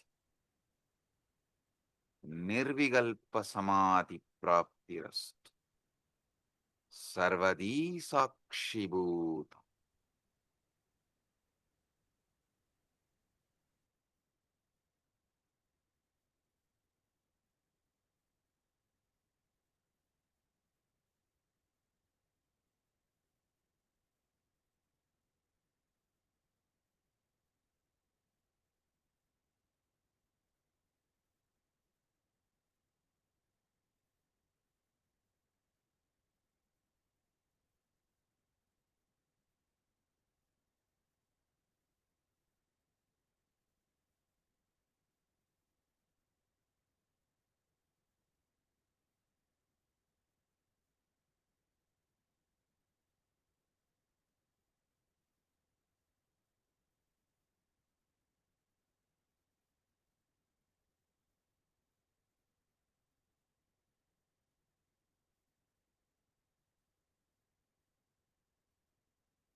Om.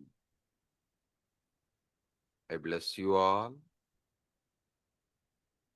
with Nirvikalpa Samadhi, Paramadvaita.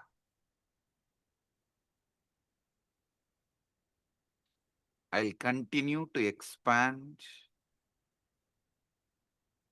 the deeper truths tomorrow the same time in the satsang.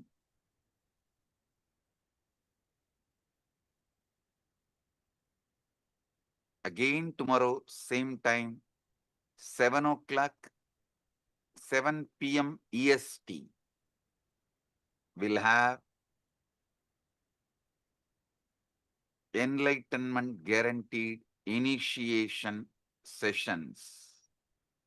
All of you are welcome to experience deeper truths. I'll explain how the Chit and Jata can be used, manipulated for your sudden enlightenment. With this, I bless you all. Paramadvaita Praptirastu.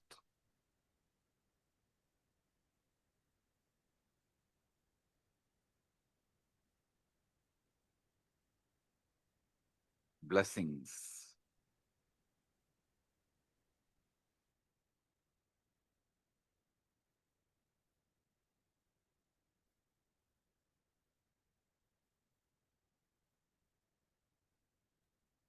Let us all bow down, offering our gratitude to Swamiji.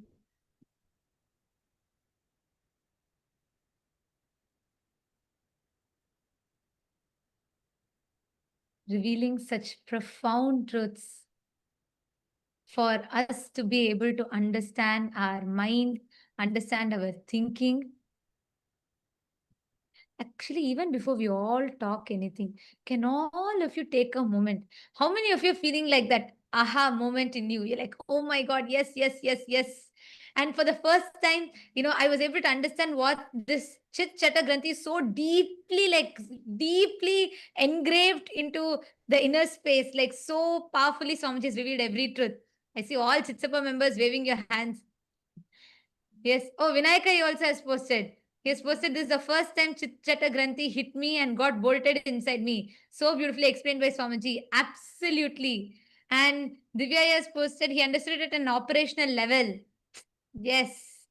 Who can understand, like when would we ever be able to cognize how Swamiji so beautifully mapped the Chit, Jata and the Chit Jata Granthi, how Swamiji mapped so precisely, enabling us to understand. Like today, I felt Swamiji took our minds out, very neatly laid it out for us, and dissected part by part, and made us see, understand it. Whether when Swamiji told about how the Buddhi, Chitta, and Ahankara functions, ego, like always, our idea of ego is so different. But here, how Swamiji came and precisely pulled it all out and laid it out for us. Come on, can I request everybody in the all the e-citizens room? Can all of you please take a moment and type out? What did you all click with? Can I request every one of you to please type out?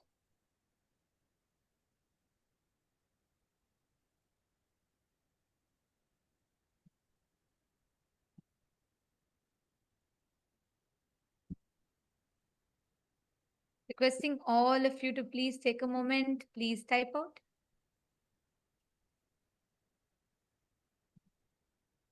And if you actually have a notebook, you should maintain a notebook where you can write it down, because when you're feeling this, oh my God, yes, yes, yes, yes moment in you, and when you write it down, it so deeply gets engraved into your system. You don't even need to look at something else to remember it. Like every word of today's satsang is so profound. From the very beginning, how Swamiji revealed about the thinking process in us, what we think, the autopilot mode. We think, we assume responsibility even when our mind, when our thinking happens. The listener and the thinking, both are happening in autopilot mode. But we assume the responsibility for it and we experience guilt. We repent about it. We experience guilt. And like some said, even that is okay. It's not that it's not right, it's okay. But the most dangerous is the third thing, ahankara, the chit jata granthi, where this leaks, this autopilot mode leaks and seeps into your listening, and it starts generating the command and you start executing it. Ma Divyananda has posted, I have earlier attended the Chit Jata Granthi initiation from Swamiji. Today it was next level altogether. So clearly explained by Bhagavan. So deep and understanding. It is so clear now. Absolutely. Yes, Ma. And the way that's what even Vinayakaya and many others have posted. Because Swamiji has always conducted this Chit Jata Granthi Bhedana initiations and processes. And Swamiji is very deeply revealed it to us. And I also remember in one satsang, Swamiji will say that Chit, the consciousness, the closest matter to consciousness, Jata, is our DNA. The closest matter to our consciousness is DNA. And Swamiji was telling how that is programmed by the sounds we continuously generate. Today I understood, there's a whole satsang about it. I remember this so well because Swamiji explains how the Chit, the consciousness, the closest matter to consciousness is Jata, DNA. And this is coiled together around with the sounds that we generate in us. Swamiji said all the words. That's why Swamiji said what you listen to, what you cherish is so important. Today, when Swamiji revealed about this whole autopilot mode thing, I understood to what level this sounds impacts us, influences us, because our DNA and consciousness is tied together with these sounds. So it was so profound the way Swamiji revealed it today.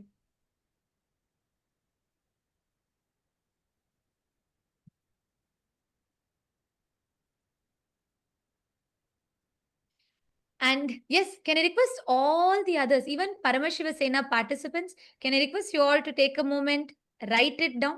What did each of you understand? And once you have written down, you're welcome to come up and share your clicks. If you allow me, I can go on for the next 1 hour because I'm like so excited with every truth about Swamiji's words, every single truth that Swamiji revealed today. But I also like to request and have all of you come up and share your clicks, because this is a space in which power manifestation happens. How many of you are feeling so fresh? Like your whole brain is feeling so fresh, so wow, so aware and so conscious? Exactly. The initiation is so powerful. The way how Swamiji laid it out for us. Anyone in Saint Kitts wants to come up and share? In Saint Kitts, once you have written down and if you have processed, if you have wrapped your head around it, you can come up and share.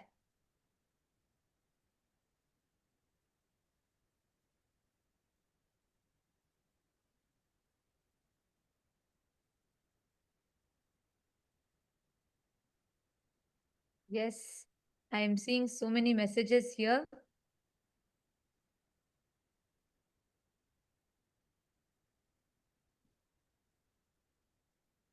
Ma Prematasi has posted, the delusion of continuity is useful for social interactions, but not truth.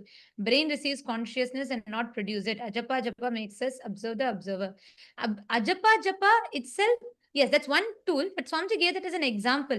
See, that Sarvadi Sakshi Bhutam, that pure witness. And today when Swamiji told, Swamiji explained in that pure witness, that Sarvadi Sakshi Bhutam only, all the things happens, your identity, thoughts, everything is getting created in that pure consciousness, but that is not producing it. Just like the theater screen is not producing the movies, that is not generating the movies, that's just a mere screen on which all the movies are projected. And I was able to understand this deeper because over the last few days Swamiji has been explaining to us about the focal point, right? How the focal point is where all the things simultaneously, spontaneously keeps happening. It all comes and goes. Fabio Aya, Ishana Fabio Aya has posted, the way thoughts work has struck me, and knowing that there is a name and that pure awareness is pure observer that removes the makeup. So it gives me an awareness of meditation and the effects it has on the thought process. Gratitude. It came at the right time. Yes, exactly. Thank you, Aya. Thank you for sharing. Ishana Fabio, Aya. Ma Rashmi Dubey has posted, for the past few months, Swamiji has been revealing these understandings to us, one after another, as pure downloads. We had no idea where they were coming from, yet they kept flowering inside us. We kept contemplating, and today, when Swamiji spoke the same truths, it was a direct confirmation, everything we had already been contemplating. So thankful to Bhagavan. So beautiful. Actually, whenever we are in that Shakti Pada, whenever we are in that feeling connection, because we are a quantum field, we are not like matter, we are a field, quantum field. The moment you connect, the whole being and body raises to that higher space. That's what is Shakti Pada. And in that Shakti Pada, you are able to receive from Swamiji with 10 times more intensity. I don't even think 10 times is it's there's like, it is just instantly you'll be able to receive these experiences from Swamiji. That's what you have shared. Yes, my Isabel has posted, who's thinking, who's listening, and who's seeking. Sarvadhi Sakshi Bhutam. The beautiful explanation, Ma Jalandhara Sita has posted, the beautiful explanation of Sarvadhi Sakshi Bhutam. We chanted, but knowing what it truly means, the depth Swamiji explained, wow. Consciousness without commentary, that pure awareness, pure witness. Yes. For me, the best example was Ajapa Japama. When Swamiji said, like, that is so true, we chant. And when we are continuously chanting, like for example, whenever we manifest powers or whenever you do the Ajapa Japa of Mahavakya, we chant. And I have observed that, there's a part of me that is observing. But for the first time, I cognize that means there is another part of me that's observing my own observer. There is a part of us that's deep inside, pure Sakshi, witness, observing the observer. Yes, that is so beautiful.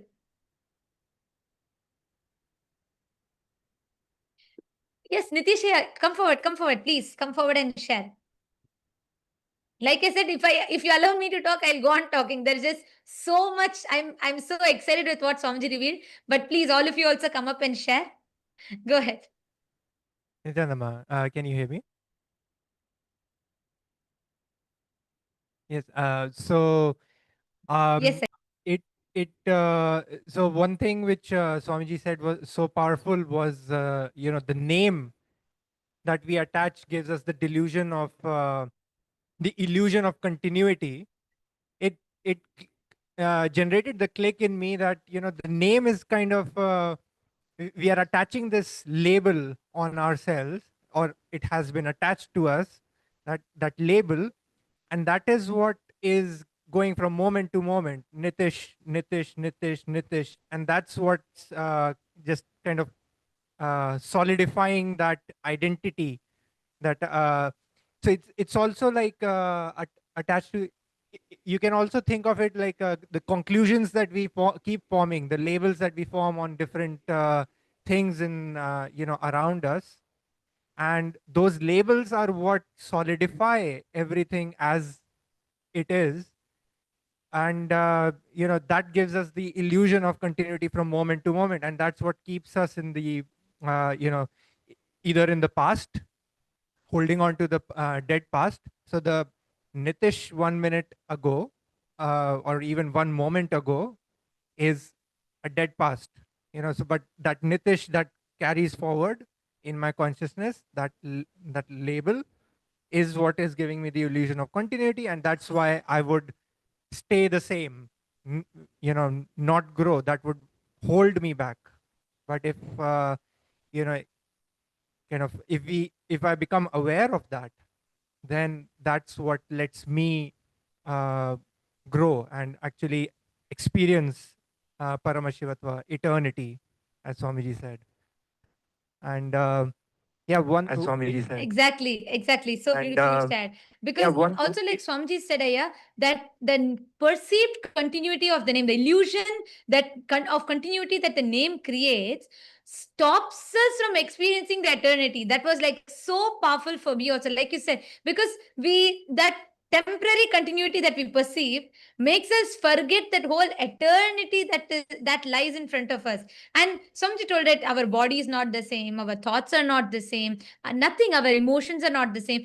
Even our memories are fabricated. That, like Swamiji said, even our memories are fabricated. Yet, just this name gives us that perceived sense of continuity, which stops us from experiencing eternity. That was profound. Go ahead, please. Yeah, absolutely. And I would also like to share one, like the experience that I've had with this question, which Swamiji, also said, who am I? Have this question, who am I? And, what I experienced was that, I would start observing the thoughts and try to figure out, okay, who is looking at those thoughts? And then I would kind of stop at, okay, this is me. I would be pointing somewhere that this is me. And then for a few moments, of course, I would be satisfied that this is me. I found me. But then I would realize, okay, but there, who is pointing to that I?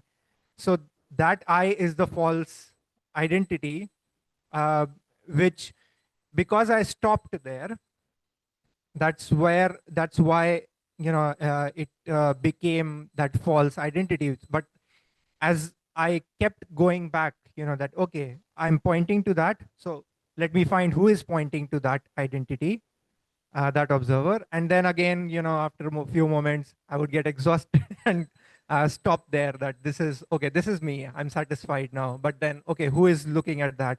And keep going back. And I think Swamiji has described this as, you try to grab onto a soap in water, and the soap keeps slipping out of your hand. And eventually the soap just dissolves in the water and it just leaves the water, right? It just dissolves into everything. And that's when the experience of just being, you experience that, just being.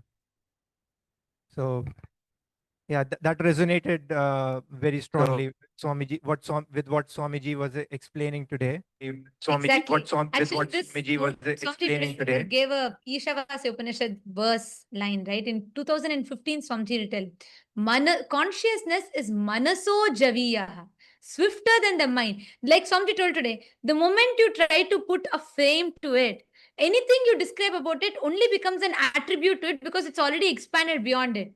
How much ever you try to describe it, you try to describe a consciousness, you try to describe saying, this is it, this is that, all of it.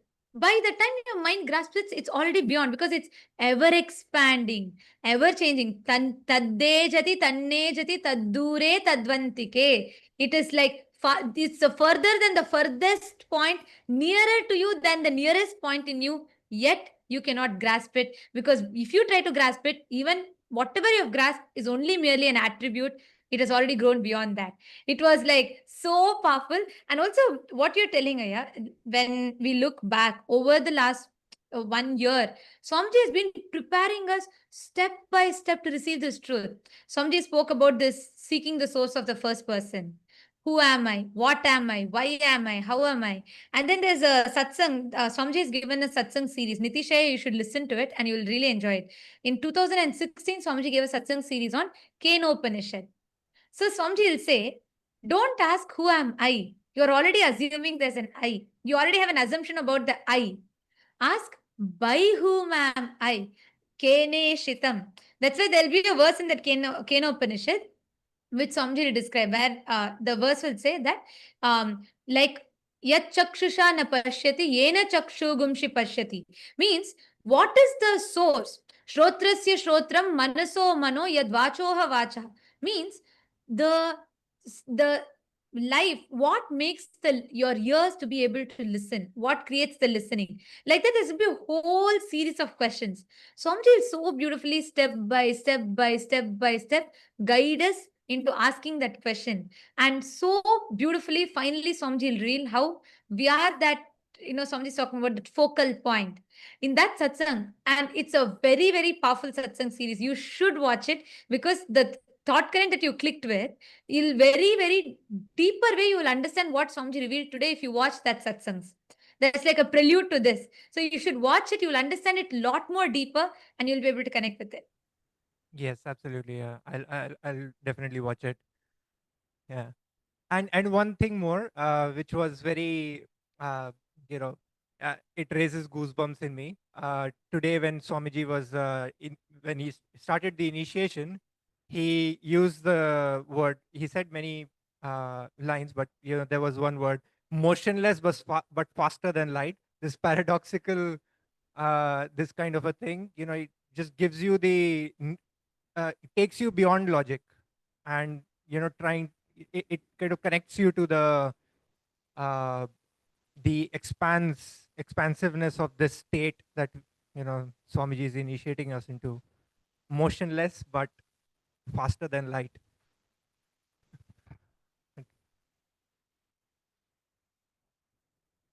Absolutely, yeah, yes. And every word of today's satsang, I mean, I really don't know. I'm struggling to put a gist to today's satsang. I don't know how to put it because every single word, the only thing I can do is I can sit and repeat the whole satsang. Even then, I will not do justice to it because what Swamiji has revealed is so powerful.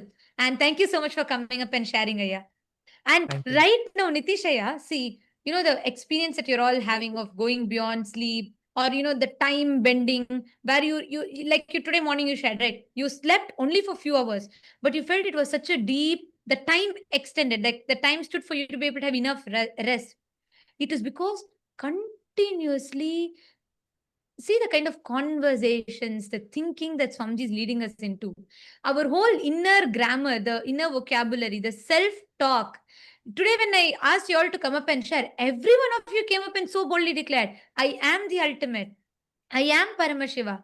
Even for us to be able to make that declaration, that space, that continuous ecosystem Swamiji is giving, this is the most conducive ambience for you to manifest powers. So right now, sit, pick up any power you want. Just sit, explore with that powers. Just play with that powers. You will have a breakthrough. Okay. Yes. Yes. Thank you. Thank you. Thank you, ma'am. Yes. Who else is coming up? You can come up and share, come up to the mic in all the PSS participants. And to all the e-citizens, every one of you that have logged in here in the e-citizens room, for all of you to experience this, you all can come attend the Paramashiva Sena. You can make this as an experience for you because Swamiji is literally gifting us the signs. He's making it, not just Swamiji is revealing it to us. He's literally boldening it inside us, making us manifest powers, making us understand, cognize, and experientially live it. Yes. Vinayakaya, do you want to share? Because I see continuously you've posted so many messages. I think you can better come and share. Go ahead. Nithyanandamma. Yeah, it's an amazing satsang. Means out of the world. This was like super good satsang. It was. I don't have really words to just soaking everything. And finally, what Swamiji said. Actually, I think it was in the Shvetottara Agama. I think he says that the sound where Paramashiva explains to Devi, where Swamiji is explaining that the sound is the original sin. So Swamiji is trying to explain that one, and that is when I understood, oh yeah, these words, the Chikjata Granthi, the words which have been formed because of the Granthi, and that is one of, and Swamiji basically beautifully said it is the Granthi, that Chikjata Granthi is what is the root cause of all our problems, and that is formed by all these opinions, words which you keep on hearing and which you keep on talking to yourself. So that is when I also understood that one, and yeah, amazing one is that yeah, name gives us the delusion of continuity, right, and stops you from experiencing Nitya. Yeah, so it's too good today. It's too good. Yeah, wonderful. Absolutely. Yeah, wonderful. Yes, yeah. And actually, each of these truths, when we sit and share, right now, actually, all of us can do it. When we sit and question these conclusions or the understandings we have, we will delve even deeper into what Swamiji Yes, has ma'am. revealed. And that's always because when Swamiji talks, Like Yes. the same satsang, if I go back now and watch the Ishavasya Upanishad satsangs from 2015, I'll have a much more deeper understanding Correct. of it. Because Correct. that's why every time, like when Sir Saint Swamiji revealed about seeking the source of first person, my understanding of it was to one extent, like, okay, trying to explore who am I, what am I. But now when I look back, or the same example I gave, right, the jata being the closest to the consciousness, the DNA being closest to consciousness and being tied by sound. I grasped it only to one extent at that time. But today I understood, oh God, this is what Swamiji has been saying. When Swamiji told your DNA and consciousness are tied together by the sound, that is the granthi that forms. And I was like mind blown. We understand it only from the level that we are in. And that's why the more and more we keep re-listening again and again, we go deeper. Absolutely, Ma. Absolutely. Yeah.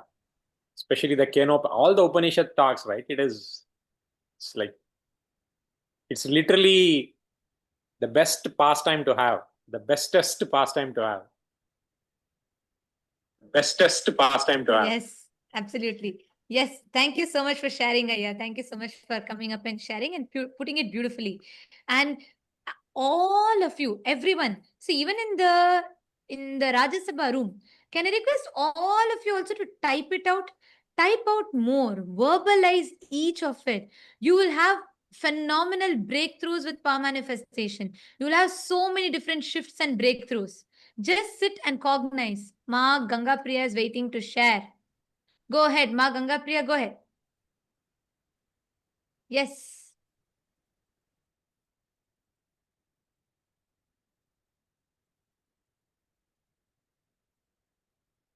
Consciousness, Ma, no audio is coming through. consciousness is from the brain. We are the witness of thoughts in mind and the ego, ahanga, buddhi, and chitta. And the false identity is the chitta, jaga, and granthi.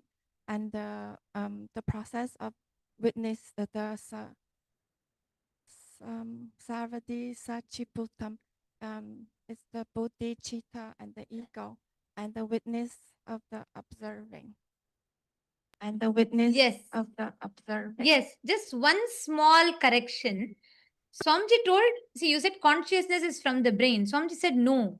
Swamiji said consciousness is not from, it's not like how we understand as a neural activity from the brain. It's not from the brain. It's not from the brain. Yes, if you told, then it's correct. I heard it as you telling consciousness is from the brain. Because Swamiji said consciousness, like a brain just reflects it, like how a projector only projects the movie. Consciousness is not from the brain. It's not like a neural activity that happens in the brain which generates consciousness. That, yes, that's if you're told it's not from the brain, that's correct. Because Swamiji told it's not from the brain specifically. Yes, that's right. Ma Ganga Priya. Listen, I want to tell this to you, Ma Ganga Priya.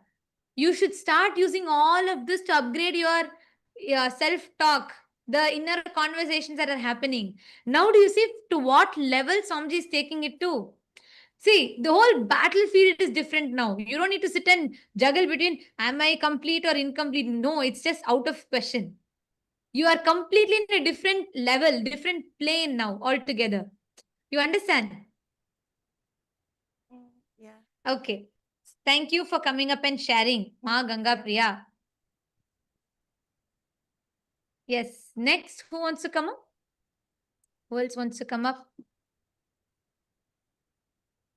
And share your clicks, your powerful cognitions.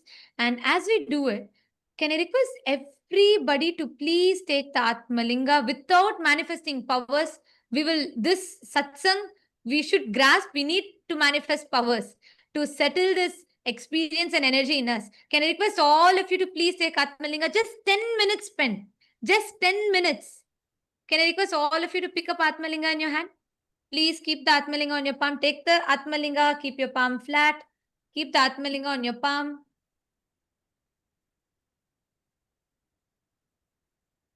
Yes. And just, you only need to do one thing. Just sit. Don't try to do you don't need to consciously intervene and try and do something. You're going to be just sitting and intensely remembering the words. automatically the consciousness will just manifest and you'll have a breakthrough. Ma Pamila Singh, Nithyanandam.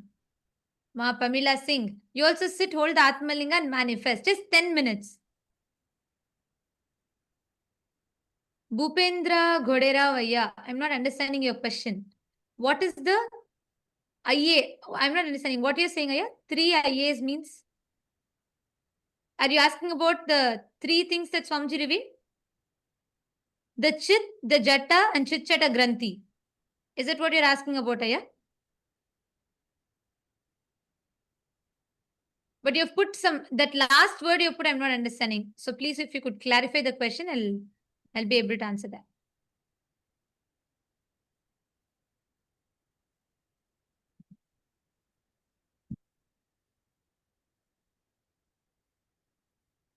Yes, Ma Shivaika Sarupini, right. Somebody said the Chit Chata Granthi is what our being does, not what our being is.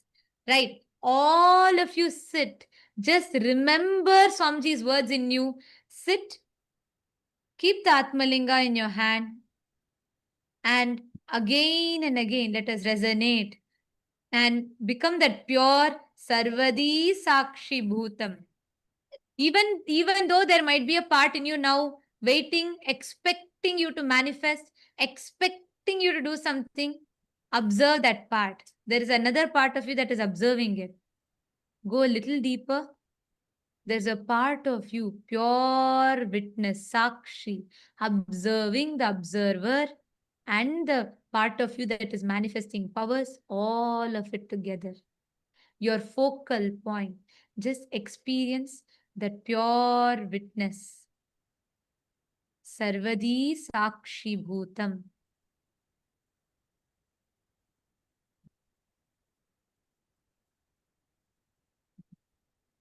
And as you are continuing to manifest, chant the Mahavakans. Don't try to consciously do something. Don't try to do anything. Just relax into that space. Be a pure witness. Our manifestation will be a byproduct.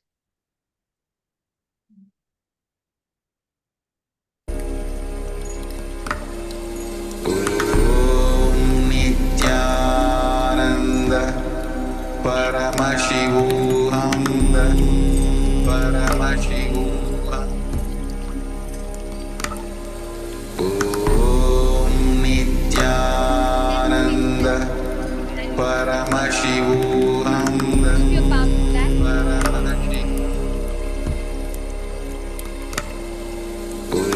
Om Nithyananda Paramashivoham.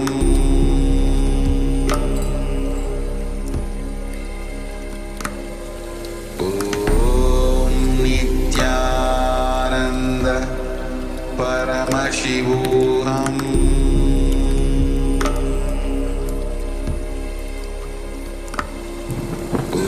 Om Nithyananda Paramashivoham.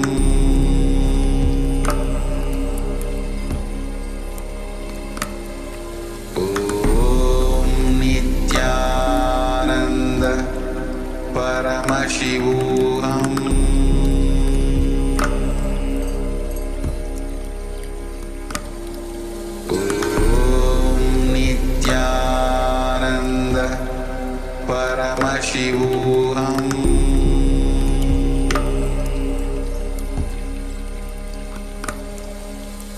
Om Nithyananda Paramashivoham.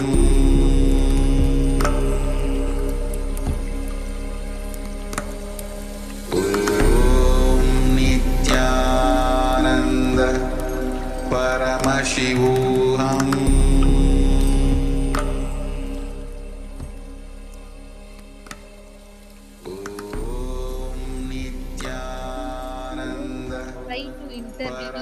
Don't try to do anything. Just resonate with the satsang deeply.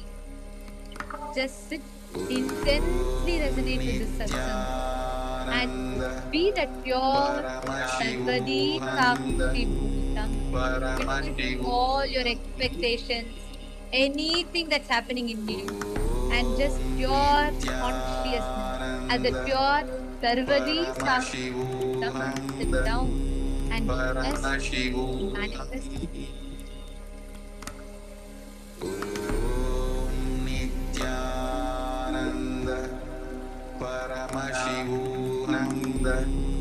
Paramashivoham. Om Nithyananda Paramashivoham. Paramashivoham. Om Nithyananda Paramashivoham. Paramashivoham. Om Nithyananda Paramashivoham.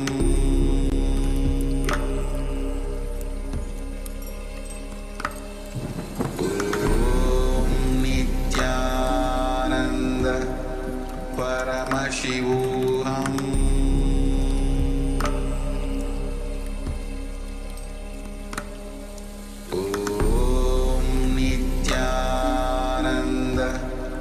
Paramashivoham. Paramashivoham. Om Nithyananda Paramashivoham.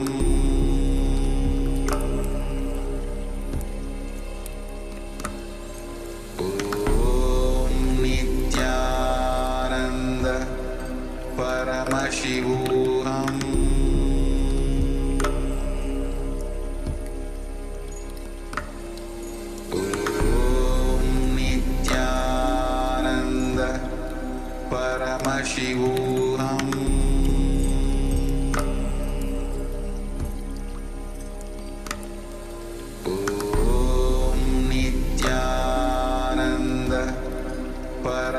Paramashivoham.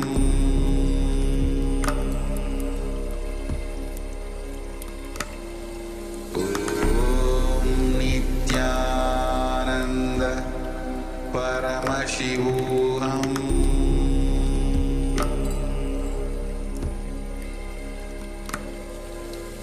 Om Nithyananda Paramashivoham.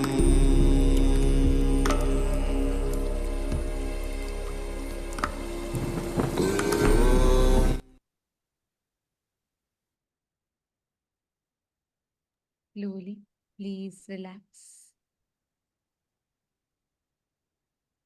Just settle down in this powerful space and don't have any other distractions, any other conversations. Just when you go back, continue to think deeply because tomorrow we're going to go deeper into these truths. All of you continue to think deeply and just fall into the space. Like Swamiji blessed all of us, we will fall into that Nirvikalpa Samadhi. So don't have any other conversations or distractions. Just enter into that pure Sarvadi Sakshi Bhutam. And let us all offer our gratitude to Swamiji, bowing down to the divine lotus feet of Swamiji and concluding with the Purna mantra. Om Purnamada Purnamidam Purnat Purnamudachyate Purnasya Purnamadaya Purnameva Vasishyate Om Shanti Shanti Shanti Hari Om Tat Sat Sarvam Bhagavat Shri Nithyananda Paramashiva Padukarpanamastu Om Nithyanandam. Thank you all. And to all the e-citizens, every one of you that joined us on YouTube, Facebook, you all can stay tuned. We will be notifying for all of you regarding tomorrow's satsang. 7 p.m. Eastern Standard Time will be the satsang. We invite all of you to join back. We thank all of you for joining with us today. Nithyanandam.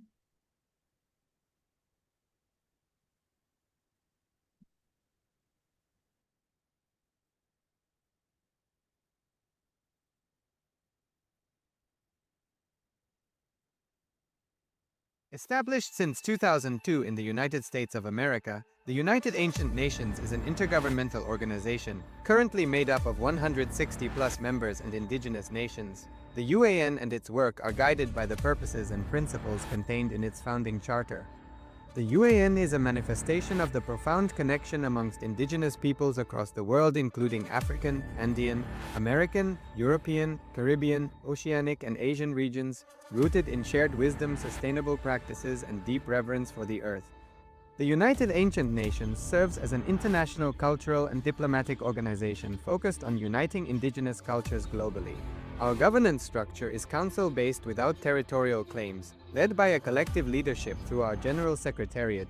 As a non-state entity with UN-style advocacy, we focus on several key areas: cultural and digital heritage preservation, indigenous diplomacy, revival of indigenous knowledge systems to solve humanity's problems, global peace, environmental preservation, health and wellness, sustained economic development, indigenous and cultural tourism. While the UAN represents numerous indigenous cultures, the United States of KAILASA serves as the first indigenous nation specifically for Hindus.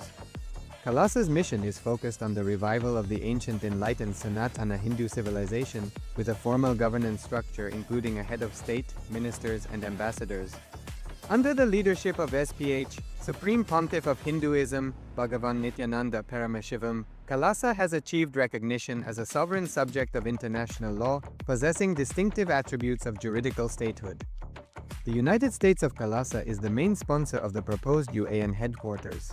This initiative would bring forth an estimated $100 million in revenue for the host country through summits, conferences, tourism, and development projects. The proposed UAN headquarters would represent the world's indigenous nations and peoples through its architectural design. It would blend the best of all worlds, featuring top modern architecture, the highest green building standards, and ancient Vastu architectural principles. This headquarters would serve as a central hub for indigenous diplomacy, cultural preservation, and collaborative efforts towards sustainable development and global peace. Through this initiative, we aim to create a dignified platform for indigenous leadership rooted in ancestral wisdom, cultural legitimacy, and collaborative innovation, enhancing global dialogue and regional stability. The establishment of the UAN headquarters would position a host country at the forefront of a global movement promoting indigenous wisdom while creating significant economic opportunities for the nation and its people.